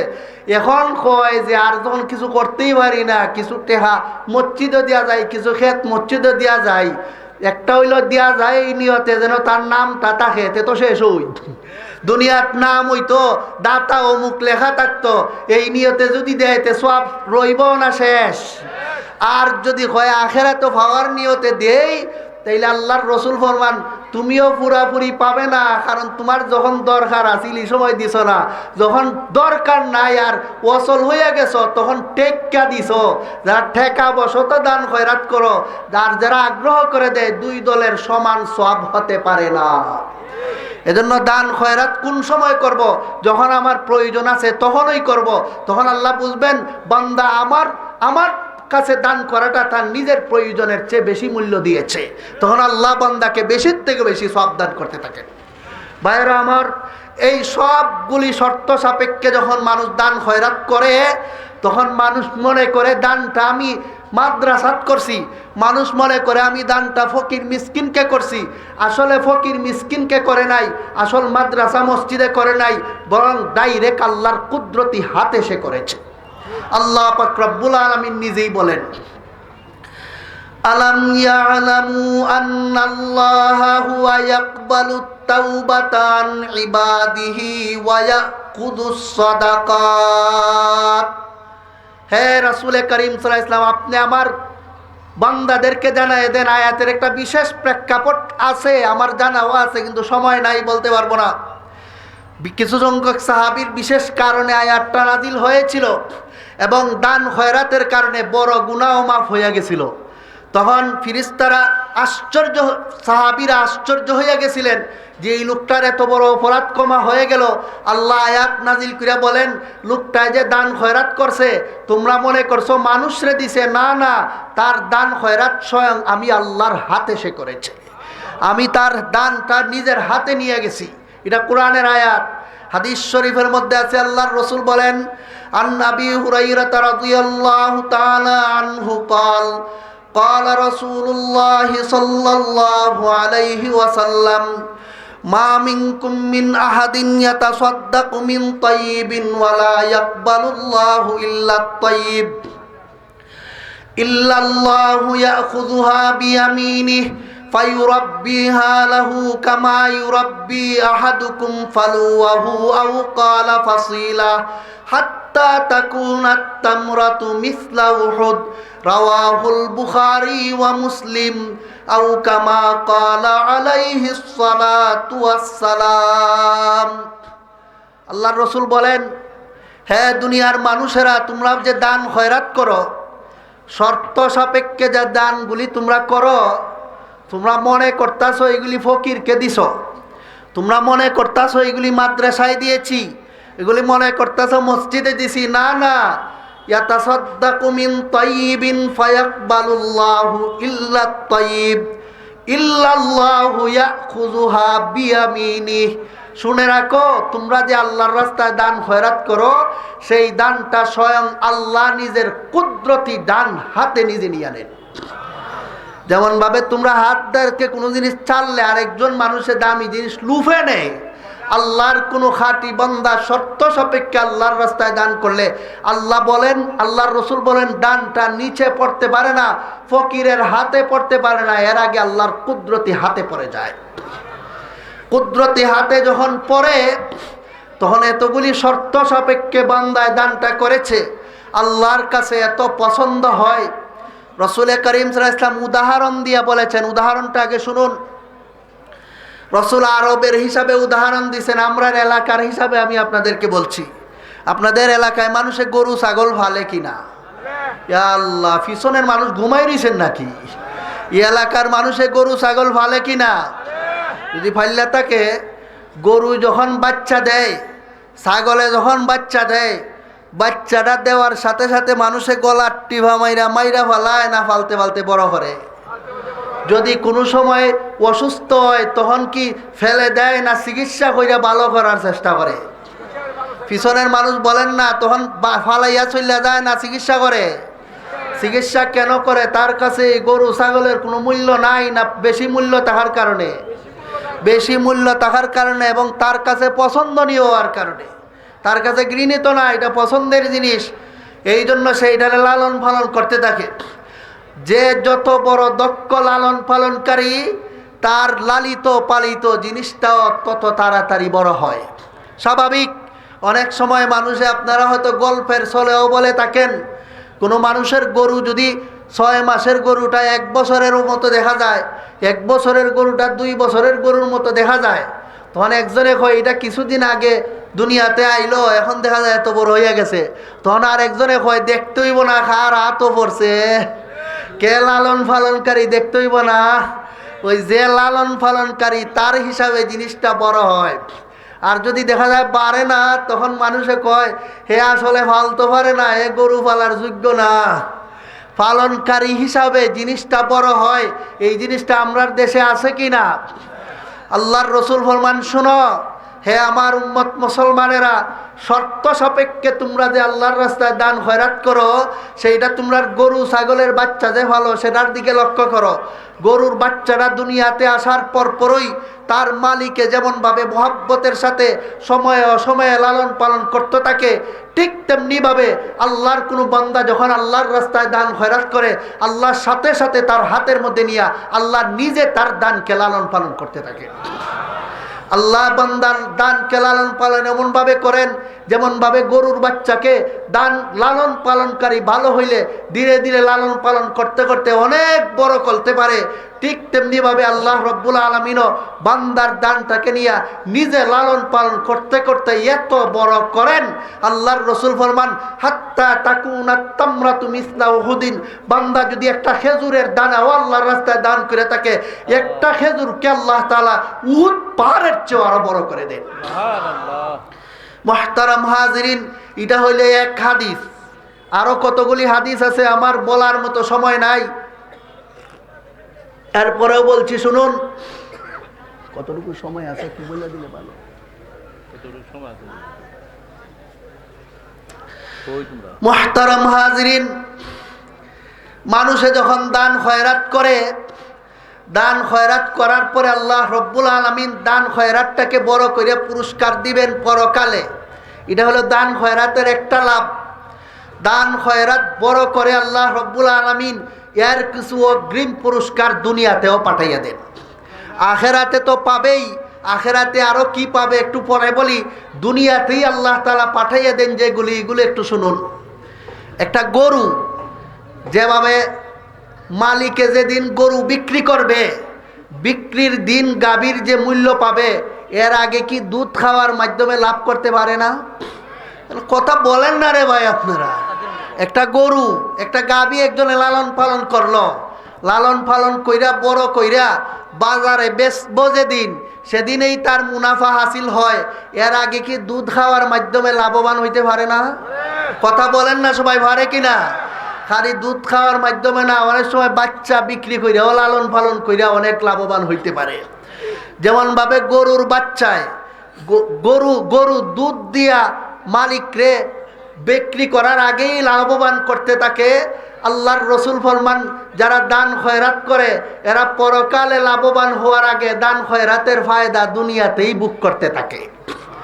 কিভাবে বুক করে? আল্লাহর রসুল বলেন, ইন্নাস সাদকাতা তারুদ্দুল বালা ওয়া ফি রিওয়ায়াতিন আস-সাদকাতু তাসুদ্দু ৭০ বাবাম মিনাস সু। রসুল ফরমান, যদি এই লোকটার উপর কোনো বিপদ আসতে চায়, যে লোকটায় দান খয়রাতের অভ্যাস রাখে, আল্লাহর রসুল ফরমান তার দিকে যত বিপদ আসার যত দরজা আছে, শুধু দান খয়রাতের উসিলায় আল্লাহ পাক রব্বুল আলামিন আফদ বিপদের ৭০টা দরজা বন্ধ করে দেন। দুনিয়াতে তার ভাগ্যে অ্যাক্সিডেন্ট লেখা ছিল, দুনিয়াতে তার ভাগ্যে ক্যান্সার লেখা ছিল, দুনিয়াতে তার ভাগ্যে বড় কোনো মামলায় ফেসে যাওয়া লেখা ছিল, বড় দুনিয়াতে তার ভাগ্যে প্যারালাইসিস লেখা ছিল, দুনিয়াতে তার ভাগ্যে স্ট্রোক লেখা ছিল। বলুন, এগুলি শান্তি না বিপদ? পিছনের মানুষ বলেন না, শান্তি না বিপদ? আল্লাহর রসুল ফরমান, এই ধরনের একটা দুইটা না, ৭০টা বিপদের দরজা আল্লাহ শুধু দান খয়রাতের উসিলায় দুনিয়াতেই বন্ধ করে দেন। এটা হলো গাবি বিক্রি করার আগে দুধের দ্বারা যেমন ভাবে লাভবান হয়, হাসরের মাঠে পুরস্কার পাওয়ার আগে দুনিয়াতেই লাভবান হওয়ার মাধ্যম। কথা বুঝলেন কিনা? এইভাবে তার দান খয়রাতের ফায়দা দুনিয়াতেই সে কিভাবে লাভ করে? রাসূল করিম সাল্লাল্লাহু আলাইহি ওয়াসাল্লাম বলেন, ইন্নাস সাদকাতা তুতফিউ গাযাবার রাব্বি ওয়া তাদফাউ মিতাতাস সু। কোনো মানুষ যদি তার কোনো গুনার কারণে আল্লাহকে নারাজ করে থাকে, হইতে পারে বড় জিনা করে আল্লাহকে অসন্তুষ্ট করে ফেলেছে দুনিয়াতে, হইতে পারে বড় কোনো মারাত্মক সাক্ষী, মিথ্যা সাক্ষী দেওয়ার কারণে সে আল্লাহকে নিজের উপর নারাজ করে ফেলেছে, হয়তো বা বাপ মার সাথে নাফরমানি করার কারণে তা আল্লাহকে নারাজ করে ফেলেছে। এমন কোনো কারণে যদি কেউ আল্লাহকে নারাজ করে থাকে, আল্লাহর রসুল ফরমান দান খয়রাতের পুরস্কার তো পরকালে পাবেই, অগ্রিম পুরস্কার হিসাবে আল্লাহ পাক রব্বুল আলামিন তার উপর যে অসন্তুষ্ট ছিলেন, দান খয়রাতের উপর খুশি হইয়া আল্লাহ পিছনের গুনাহ মাফ করে বান্দার উপর দুনিয়াতেই খুশি হইয়া যান। এর চেয়ে আর কিছু লাগে না রে মানুষ, আমার উপর আমার আল্লাহ খুশি, এর চেয়ে বান্দার বড় কোনো পাওনা লাগে না। কিন্তু এই পাওনাটা মানুষ, এই জিনিসটা পায় মানুষ হাত মুঠ করে আটাইয়া রাখলে না দান খয়রাত করলে? কথা বলেন না আপনারা? যেমনে মন চায় দান খয়রাত করলে না শর্ত সাপেক্ষে? শর্ত সাপেক্ষে দান খয়রাত করলে দুনিয়াতে তারই পুরস্কার। আল্লাহর রসুল ফরমান শুধু তাই না, দুনিয়াতে আল্লাহ পাক রব্বুল আলামিন যারা দান খয়রাত শর্ত সাপেক্ষে করে, পরকালের পুরস্কার আগে দুনিয়াতে আল্লাহ যত পুরস্কার দেন, এর মধ্যে আরেকটা পুরস্কার হইল আল্লাহ তাকে বেঈমান হইয়া মরণ থেকে হেফাজত করে। আর কি লাগবে? এর চেয়ে বড় পুরস্কার আর কি হইতে পারে? মানুষ সারা জীবন ভর নামাজ পড়লাম, মরণের আগে বেঈমান হইয়া মরলাম, তে আমার আর ফেরাউনের মধ্যে কোনো বেশ কম আছে? আমি যদি সারা জীবন ভর নামাজ পড়লাম, রোজা রাখলাম, মরণের আগে বেঈমান হইয়া মরলাম, তাহলে আমার আর আবু জেহেলের মধ্যে কোনো পার্থক্য নাই, আমার আর আবু লাহাবের মধ্যে কোনো পার্থক্য নাই, আমার আর নমরুদ ফেরাউনের মধ্যে কোনো পার্থক্য নাই। নমরুদ ফেরাউন যেমন চিরকালের জন্য জাহান্নামী, আমিও মৌতের আগে বেঈমান হইয়া গেলে চিরকালের জন্য জাহান্নামী। কাজেই মরণের সময় ঈমান নসিব হওয়ার জরুরত আছে কিনা আপনারাই বলুন? সবাই বলতে হবে আছে কিনা? মানুষ মরণের সময় ঈমান নসিব হবে কিভাবে? আল্লাহর রাসূল ফরমান ইন্নাস সাদকাতা তুতফিউ গাযাবার রাব্বি ওয়া তাদফাউ মিতাতাসসু। মানুষ যদি দান খয়রাত সঠিক পদ্ধতিতে করে, পরকালের পুরস্কারের আগে আল্লাহ দুনিয়াতে তাকে যত পুরস্কার দান করেন, এর অন্যতম পুরস্কার হইল তার মরণের সময় ঈমানের হেফাজত স্বয়ং আল্লাহ নিজের হাতে করেন। লোকটা বেঈমান হয়ে মরে না। গেল এই দুনিয়ার এই ফায়দাগুলো, আরো কি কি ফায়দা আছে এর একটা কথা বলি, আমি আখিরাতের ফায়দায় চলে যাচ্ছি। দুনিয়াতে আরেকটা ফায়দার বিবরণ দিয়া হযরত ফরিদউদ্দিন আত্তার রহমতুল্লাহি আলাইহি বলেছেন, সদকা মিদে দরনে হাও আশকার, সদকা মিদে দরনে হাও আশকার, তাকে বাসি দরদু আলম নেককার। তিনি বলেন, হে মিয়া, তুমি দুনিয়া আখিরাতে যদি নেককার হইতে চাও, আরেকটা শেরের মধ্যে আছে তামাবাসি, তাইলে তুমি দুনিয়া আখিরাতে নিরাপদ থাকবে আপদ বিপদ থেকে। কিভাবে নিরাপদ থাকবে এর একটা ব্যাখ্যাটা আমি বলতে চাচ্ছি। সেটা হইল, রাসূল যে বলছেন ইন্নাস সাদকাতা তারুদ্দুল বালা, এর অর্থ হইল মানুষ যদি বিপদে পড়ে যায়, অনেকের ক্যান্সার হইয়া গেছে, উঠাউঠি করবেন না, মনে করবেন না হুজুরে পকেট খালি করতে চায়। আমার কথাগুলি শুনুন, আমি দান্দা নিয়ে বসে নাই, আমি আপনাদেরকে বোঝানোর জন্য বসছি। অনেক মানুষ ক্যান্সারে আক্রান্ত, প্যারালাইসিসে আক্রান্ত, ডায়াবেটিসে আক্রান্ত, কুকরা হইয়া রইছে, বুঝে না কিভাবে মুক্ত হবে। রাসূল ফরমান, ব্যাখ্যার মধ্যে মুহাদ্দিসিনে কেরাম লিখেছেন, কোনো মানুষ যদি বিপদে পড়ে যায় আর দান খয়রাত করে, ওই দান খয়রাতে এসে বিপদটাকে ঠেলাইয়া বলতে থাকে, তো এখান থেকে সর সর সর, এভাবে ঠেলাইয়া বিপদটাকে দূর করে দেয়। এর এই কথা, এই ব্যাখ্যাটা একটা লোকে বুঝতো না, না বুঝা সে পরীক্ষা করার জন্য কাকরাইল মসজিদের পাশে একটা হাসপাতাল আছে কাকরাইল, এই কাকরাইল হাসপাতালে লোকটায় পরীক্ষা কইরা তার ব্লাড ক্যান্সার ধরা খাইছে। ভালো করে খেয়াল করবেন, চোখে দেখা লোকের ঘটনা বলছি, বাতিটা যেভাবে জ্বলতেছে আমার কথা ইবন সত্য। কাকরাইল মসজিদে এই ওয়াজ শুনছে যে সৎকা করার পরে বিপদ রেখে সৎকায় ধাক্কাইয়া সরাইয়া দেয়। লোকটার ব্লাড ক্যান্সার ধরা খাইছে।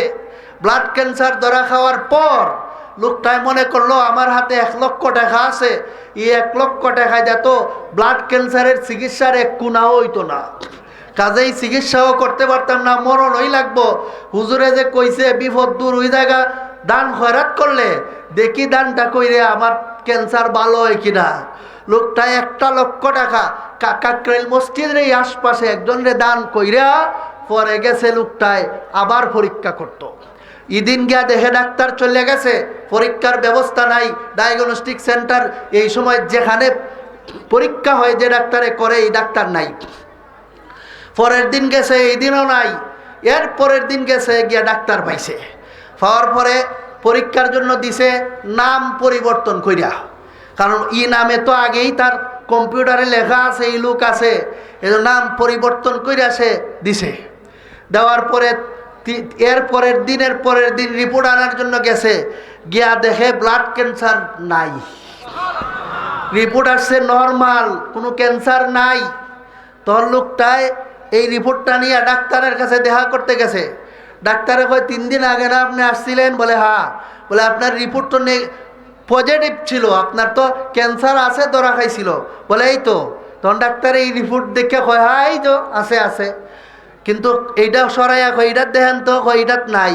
কয় এইটা তো আজকে করাইছি, এইটাত নাই কেন? ডাক্তার কয় আপনি? কয় আমি ওই। কয় আপনি? কয় আমি ওই। লইয়া গেছে দইরা যারা পরীক্ষা করে তার কাছে, এই রিপোর্টটা এই লোকের, হয় এই লোকের ওই। ডাক্তার আশ্চর্য হইয়া গেছে, 3 দিন আগে যে লোকটার ব্লাড ক্যান্সার ধরা খাইলো, আজকে তার ব্লাড ক্যান্সার নাই কেন? তখন ওই রুগী কইয়াছে, তোমরা চলো ডাক্তারি ইনফরমেশনে, আমরা চলি আসমানি ইনফরমেশনে। আল্লাহর রসুল বলেছেন, আগত বিপদে পড়ে যদি কোন মানুষ দান খয়রাত করে, দান খয়রাত এসে ধাক্কাইয়া বিপদটাকে দূর করে দেয়। এই বিপদ দূর হইছে আমার 1 লক্ষ টাকা দান খয়রাত করার কারণে। সেদিন লোকটার ভালো করে বুঝে আসছে। বলুন আমার কথা স্মরণ থাকলে, দান খয়রাতের পুরস্কার এগুলি আখেরাতের না দুনিয়ার? সহি নিয়তে দান করলে আখেরাতের আগে দুনিয়াতে এইভাবে সওয়াব পাওয়া যাবে, এইভাবেই পুরস্কার পাওয়া যাবে। আখেরাতে কি পাইবেন আমি আর বলে শেষ করতে পারবো না, 2টা হাদিস বলেই শেষ করছি, এরপরে একটি কথা আপনাদের সামনে শুধু রাখবো। আখেরাতে কি পাবে আল্লাহর রসুল ফরমান, সাদাকাতুল মুমিনু তাজিল্লুহু ইয়াউমা লা জিল্লা ইল্লা জিল্লুহ। হাসরের কঠিন ময়দানে যখন সূর্যের তাপে মানুষের মাথার মগজ বাতের মারের মতো বল খাইতে থাকবে, ঠিক এই মুহূর্তে দুনিয়াতে যারা 6-7 শর্ত সাপেক্ষে দান খয়রাত করেছিল, তার দান এসে আরশের ছায়ার মতো তার মাথার উপর ছায়া দিতে থাকবে। এই হইল আখেরাতের এক পুরস্কার। কবরের আযাব থেকেও বাঁচবে। আরেক হাদিসে আছে, আমার বলার সময় নাই। আরেকটা কি পুরস্কার হবে? আল্লাহর রাসূল ফরমান, মা মিনকুম মিন আহাদিন ইয়াতাসাদ্দাকু মিন তাইয়িবিন ওয়ালা ইয়াকবালুল্লাহু ইল্লা তাইয়িব ইল্লাল্লাহু ইয়াখুযুহা বিয়ামিনিহি ফায়ুরাব্বিহা লাহু কামা ইউরাব্বি আহাদুকুম ফালুয়াহু আও ক্বালা ফাসিলা। وفي رواية قال ما منكم من أحد إلا سيكلمه الله ليس بينه وبينه ترجمان فينظر أيمن منه فلا يرى إلا ما قدم وينظر أشأم منه فلا يرى إلا ما قدم وينظر بين يديه فلا يرى إلا النار تلقاء وجهه فاتقوا النار ولو بشق تمرة رواه البخاري ومسلم أو كما قال عليه الصلاة والسلام। সহিহ বুখারী ও মুসলিম শরীফের হাদিসে আছে। আমার বানাইল কথা বলতেছি না নবীর কথা? হ্যাঁ মুসলমান, বিশ্বাস করো, এই বাতিগুলি জ্বলতেছে যেমন সত্য, আমার নবীর কথা এর চেয়ে আরো বেশি সত্য। আমার নবী বলেছেন, হাসরের কঠিন ময়দানে আল্লাহ পাক রব্বুল আলামিন একবার সমস্ত মানুষকে নিয়ে একা একা কথা বলবেন, মানে আপনি আর আল্লাহ, আর কেউ নাই। এইভাবে প্রত্যেকটা মানুষের সাথে আল্লাহ হাসরের মাঠে কথা বলবেন। রসুল ফরমান, যখন আল্লাহ এইভাবে কথা বলবেন, তখন সারা জীবনভর যত নেকি করেছিল সমস্ত নেকিকে আল্লাহ ডান দিকে এনে হাজির করবেন।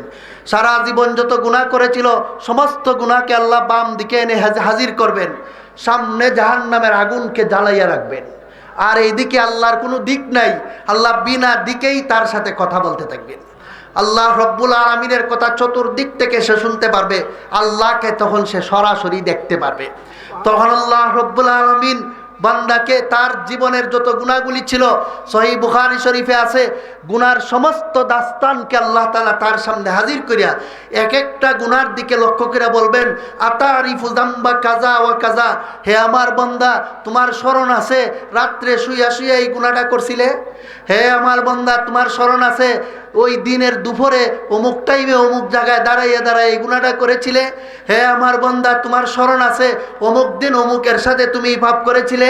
তখন বান্দা তার সারা জীবনের সমস্ত গুনার ফিরিস্ত দেখে, লিস্টি দেখে জর জর করে আল্লাহর সামনে কাঁদতে থাকবে, বলতে থাকবে, হে আল্লাহ দুনিয়ায় থাকতে এই সমস্ত গুনাহ করেছিলাম, হে মাবুদ আপনি তো এই সমস্ত গুনাহ প্রকাশ করে দুনিয়াতেও আমাকে বেইজ্জত করলেন না, হাসরের মাঠেও তো আমারে বেইজ্জত করলেন না, এখন একা এনে আমার সমস্ত গুনাহ স্মরণ করাই আল্লাহ এই জাহান্নামে দিতে চান?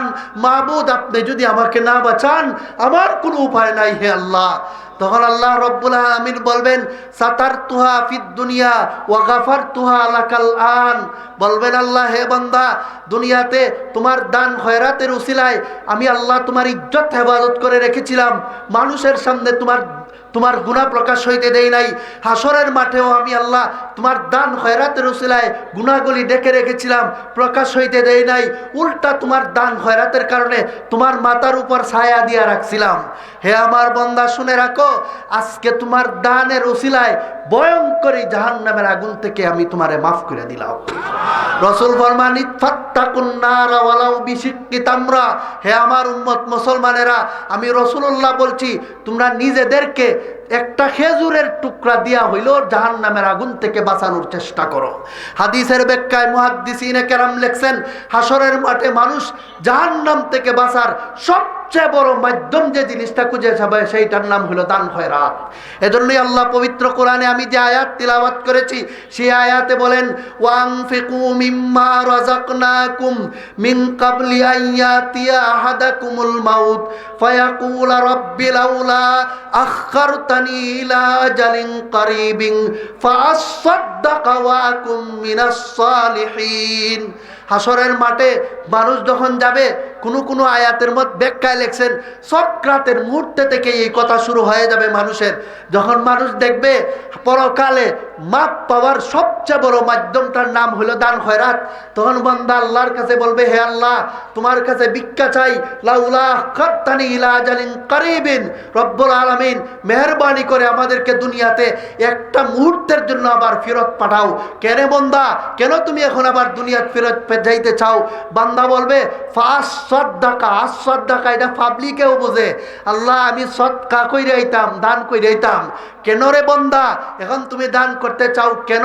মুফাসসিরিনে কেরাম আয়াতের ব্যাখ্যায় লেখেন, মানুষ দেখবে নামাজ পড়ে আসলে আখিরাতে মাফ পাওয়ার অত বড় উসিলা হয় না, দান খয়রাত করে হওয়ার কারণে আজকে মানুষের মাপ পাওয়ার যত বড় উসিলা হয়েছে। এজন্য নামাজ পড়ে আইমু, রোজা পড়ে রাখতে আইমু, হজ করে আইমু, এই কোনো কথা আল্লাহর কাছে না বললা বলবে, আল্লাহ আমাকে আবার দুনিয়াত পাঠাও, আমি তোমার কাছে দান খয়রাত করে আবার পরকালে চলে আসব।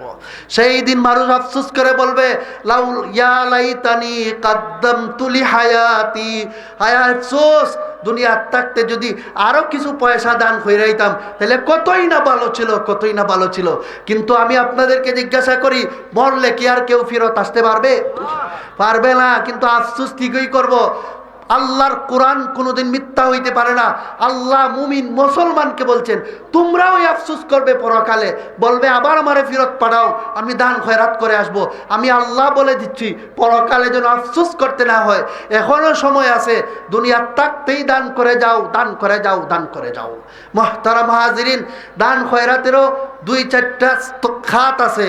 কিছু খাত আছে এমন যে এইখানে দান খয়রাত করে আপনি চলে গেলে যতদিন দিছেন খাইছে লোকটা এতদিনই শেষ। কিন্তু কিছু দান খয়রাতের জায়গা আছে, এখানে আপনি একটা গাছ লাগাইয়া গেছেন, আপনি কবরে চলে যাবেন, কিয়ামত পর্যন্ত আপনার কবরে এই গাছের ফল তথা সওয়াব 24 ঘন্টা বাতাসের মতো বসতে থাকবে। জীবিত অবস্থায় শ্বাস প্রশ্বাস যেমন 24 ঘন্টা আপনার নাকের ডগায় পৌঁছত, কবরে থাকা অবস্থায় 24 ঘন্টা সেইভাবে আপনার কবরের মধ্যে সওয়াব যাইতেই থাকবে। এমন একটা খাতের নাম হইল মসজিদ মাদ্রাসা। শাইখুল হাদিস আল্লামা আজিজুল হক সাহেব রহমতুল্লাহি আলাইহি বলতেন, মানুষে মাদ্রাসারে মনে করে নবীর ঘর, আর মসজিদরে মনে করে আল্লাহর ঘর। শাইখুল হাদিস সাহেব বলতেন, আমি আজিজুলকের মতে মসজিদে দান করাতের চেয়ে মাদ্রাসায় দান করলে সব বেশি। মানুষে কয়, হুজুর কথাটা বুঝলাম না, মসজিদ না আল্লাহর ঘর? বলে, শোনো আমার কথা শোনো, মসজিদ আল্লাহর ঘর ঠিক আছে, কিন্তু এই মসজিদও ফইরা কজন বড় আলিম হয়, কজন মসজিদের ইমাম হয়, কয়জন মসজিদ বানাউরা হয়। কিন্তু মাদ্রাসায় যদি কেউ পড়ে, এই লোকটা কয়েকদিন পরে বিশাল মাদ্রাসার প্রতিষ্ঠাতা হয়। এই মাদ্রাসার মধ্যে খালি মাদ্রাসাওই থাকে না, বড় মসজিদও থাকে। কথা বলেন না রে ভাই আপনারা? এরা হাজার হাজার মসজিদের নির্মাতা হয়। এই জন্য মাদ্রাসার দান মসজিদে দানের চেয়েও আল্লামা আজিজুল হক সাহেব বলতেন আরো বেশি সওয়াব হয়। আমি বলি না যে মসজিদে দিয়েন না, আমার কথা বোঝানোর উদ্দেশ্য, সব বর্তমান সময়ে মানুষের দান খয়রাত সবচেয়ে বেশি উপযুক্ত জায়গায় যেখানে লাগে, সেইটার নাম হইল একমাত্র কওমি মাদ্রাসা। এই কওমি মাদ্রাসার আলেমরা আপনার দানটাকে যথাযথ খাতে ব্যবহার করে এখান থেকে আরো হাজার হাজার আলিম উলামা বের করে দেন, যারা কিয়ামত পর্যন্ত আল্লাহর দ্বীনকে জমিনে কায়েম রাখে। আর আপনি কবরে শুয়া শুয়া লক্ষ লক্ষ হাফিজে কোরআনের, লক্ষ লক্ষ আলিমের কোরআন খতমের, হাদিস খতমের, ফতোয়া দানের সওয়াব আপনি বিনা আলেম হয়েই কবরে পাইতে থাকেন। এত বড় সওয়াবের কাজ, এত বড় সওয়াবের হাত থেকে আপনারা বঞ্চিত থাকবেন না শরীক থাকবেন? আপনারাই বলেন। যদি শরীক থাকতে চান, মুহতারাম হাজিরিন, আমি বড় কিছু বলবো না। একটা কথার নাম আছে, বাকির নাম ফাঁকি। আমি বাকি বলতে চাই না রে ভাই। ৫,০০০ টাকা হুজুর, আমার আম্মা দুনিয়াত নাই, চাইয়া রইছেন কবরে থেকে আমার ছেলেটাই আমার জন্য পাঠায় কিনা। আমার আব্বা কবরে পইরা রইছেন, অপেক্ষা করতেছেন আমার ছেলে আমার জন্য কিছু পাঠায় কিনা। একটু খেয়াল করুন, হাদিস শরীফে আছে, আল্লাহর রসুল ফরমান, একটা মানুষ যখন মরে যায়, কাল গারিকিল মুতাগাউইস, একজন মানুষ যেমন পানির মধ্যে ফেলাই দিল, লোকটা সাঁতার জানে না, তখন লোকটাই নিজেরে বাঁচানোর জন্য এভাবে হাত মারে কিনা? আল্লাহ, আপনারা দেখেন নাই কোনোদিন একটা মানুষ সাঁতার জানে না, পানিতে পড়ে গেছে গা, তখন নিজেরে বাঁচার জন্য হাত মারেনি এইভাবে? কুল কিনারা হয় না, হাত মারতে থাকে, বাঁচতে চায়, আমারে কেউ ধরো। আল্লাহর রসুল ফরমান, কবরে যে লোকটা যায় 24 ঘন্টা এইভাবে চাইতে থাকে, আসরে আমার কোনো ছেলে আসেনি রে, আমার কোনো মেয়ে, আমাকে বাঁচাও, আমাকে বাঁচাও, আমাকে বাঁচাও, এইভাবে হাহাকার করতে থাকে। এই কুল কিনারাহীন সমুদ্রের মধ্যে একটা মানুষরে যদি কেউ ধইরা উঠায়, লোকটার জানে যেভাবে মানুষরে দোয়া দেয়, মুর্দার জন্য যখন কেউ দান খয়রাত করে পাঠায়, লোকটা কবর থেকে সেই লোকটাকে এইভাবেই দোয়া দিতে থাকে। ভাইরা আমার, মা বাবারা কবরে থেকে ছায়া রইছেন, কত লক্ষ টাকা এই ছেলেটার পিছনে খরচ করলাম, কত গাম পানি করলাম, রক্তকে পানি করে ছেলেটারে দুনিয়াতে রেখে গেলাম, আমার জন্য ৫,০০০ টাকা নি মাদ্রাসায় দেয়। এমন ছেলের অপেক্ষায় মা কবরে পড়ে রইছেন। আসেন কোন সন্তান যে হুজুর আমার আম্মার কবরটা বেহেশতের বাগান হওয়ার জন্য, আমার আব্বার কবরটা বেহেশতের বাগান হওয়ার জন্য, যে দাদা দাদি আমাকে লালন পালন করতে করতে এত বড় করেছেন, আমার শ্বশুর শাশুড়ি আত্মীয় স্বজন এরা অনেক মহব্বত করছেন, কত লক্ষ টাকার খানা আমাকে খাওয়াইছেন, কত লক্ষ টাকার কাপড় আমাকে দিছেন, আজকে তারা কবরে নাই, আমি তাদের কবরের নাজাতের জন্য ৫,০০০ টাকা দিব, এমন একজন মানুষ আমি এখানে দেখতে চাই। আছেন কোনো মানুষ? নাই। এমন কোনো সন্তান এখানে নাই বাপ মার জন্য ৫,০০০ টাকা এই ভুবন মাদ্রাসা শুধু আজকের জন্য না, কিয়ামত পর্যন্ত তার সওয়াব পাওয়ার জন্য। আরেকটা কথা স্মরণ রাখুন, এদের নামে দিলে যে আপনি বঞ্চিত তা না, আপনার নামে পুরা সওয়াব লেখার পরে এদের নামে লেখা হবে। এজন্য বঞ্চিত না। আসেননি কোনো মানুষ ৫,০০০ টাকা দিয়ে মজুর আমার মার জন্য, আমার বাবার জন্য, আমার শ্বশুর শাশুড়ির জন্য, সর্বপ্রথম আমার নিজের ক্যান্সার যেন আমার না হয়, আলসার যেন আমার না হয়, রাস্তার এক টাকা মানুষের সামনে পাহাড়ের মতো হইয়া হাসরের মাঠে হাজির হবে। সেদিন মানুষ বলবে, ইয়া লাইতানি কদ্দামতু লি হায়াতি, হায় রে আফসোস, ভুবন মাদ্রাসার ওয়াজ শুনিয়া ওই দিনই যদি দিয়ে আইতাম তাইলে কতই না ভালো ছিল। কাজে আফসোস করবেন না, আজকেও মরে যাইতে পারেন, তখন আফসোস করবেন, হায় হায় যদি দিয়ে আসতাম। দেরি করবেন না, নেক কাজে দেরি করা উচিত না। এখনো এমন কোন কোন ভাই আছেন, মাশাআল্লাহ, কদমতলির হোসেন ভাই ১,০০০ টাকা নগদ দিয়া দিছেন, আল্লাহ ওনার দান রে কবুল ও মঞ্জুর করেন, আমিন বলেন না। এখন ১,৫০০ টাকা। আর কে কে আছেন সৎকার জন্য বলছে? মাশাআল্লাহ, উনার আব্বা জনাব মুফতি সাহেব আলী সাহেব দুনিয়াত নাই। আল্লাহ রব্বুল আলামিন উনার ইমানসার মুতাইম সাহেব যে সাহেব আলী সাহেব ছিলেন, সুবহানাল্লাহ। ইয়া আল্লাহ, উনার কবরকে আপনি নূরের দ্বারা মুনাওয়ার করে দেন। ইয়া আল্লাহ, একে উসিলা করে উনার কবরের সাথে জান্নাতুল ফিরদাউসের ঠিকানা করে দেন। মাশাআল্লাহ।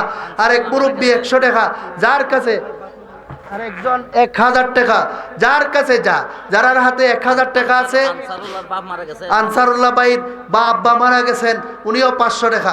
এক হাদিসে আছে সাবাকা দিরহামুন মিয়াতা দিরহামিন, কেউ 1 টাকা দিব, 1 টাকা আর একজনের 100 টাকার চেয়েও বেশি সওয়াব। কেমনে?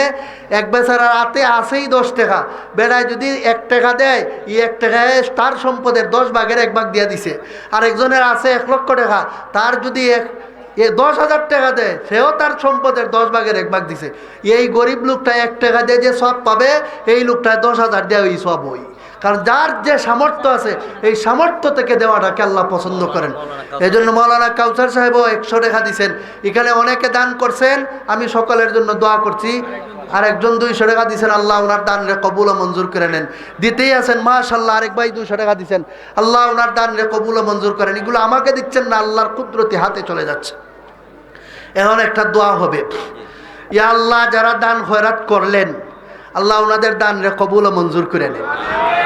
ইয়া রব্বাল আলামিন, তারা যতদিন দুনিয়ার থাকবেন, আসমানি জমিনি সমস্ত আযাব ও গজব থেকে হেফাজত করেন। নফসের দুকা, শয়তানের দুকা, পরিবেশের দুকা, যাবতীয় দুশ্মনের দুশ্মনী, হিংসুকের হিংসা, নিন্দুকের নিন্দা, অনিষ্টকারীর অনিষ্ট, ষড়যন্ত্রকারীর ষড়যন্ত্র, রাস্তাঘাটের accident, cancer, ulcer, paralysis, stroke সহ জানা অজানা সমস্ত মুসিবত থেকে আপনি তাদেরকে দুনিয়া আখিরাতে হেফাজত করেন। ইয়া আল্লাহ, তাদের আত্মীয় স্বজনের মধ্যে যারা দুনিয়া থেকে চলে গেছেন, আল্লাহ সকলের কবর এই মুহূর্তে আপনি বেহেশতের বাগান বানিয়ে দেন। যার মনে যত নেক আশা আছে, সমস্ত নেক মকসুদকে আপনি কবুল ও মঞ্জুর ফরমান। যেদিন তারা হাসরের মাঠে হাজির হবেন, আপনার নবীর হাতে হাউজে কাউসারের পানি পান করাই আল্লাহ তাদেরকে তুষ্ট করে দিয়েন। ইয়া আল্লাহ, ইমানের সাথে তাদেরকে মরণ দান করেন। ইয়া আল্লাহ, হাসরের মাঠে আপনার নবীর খাস সুপারিশ উনাদের ভাগ্যে নসিব করিয়া বিনা হিসাবে বেহেশতে দেয়া দিয়েন। সবাই বলি আমিন। ওয়া আখিরু দাওয়ানা আলহামদুলিল্লাহি রাব্বিল আলামিন। আল্লাহ তাআলা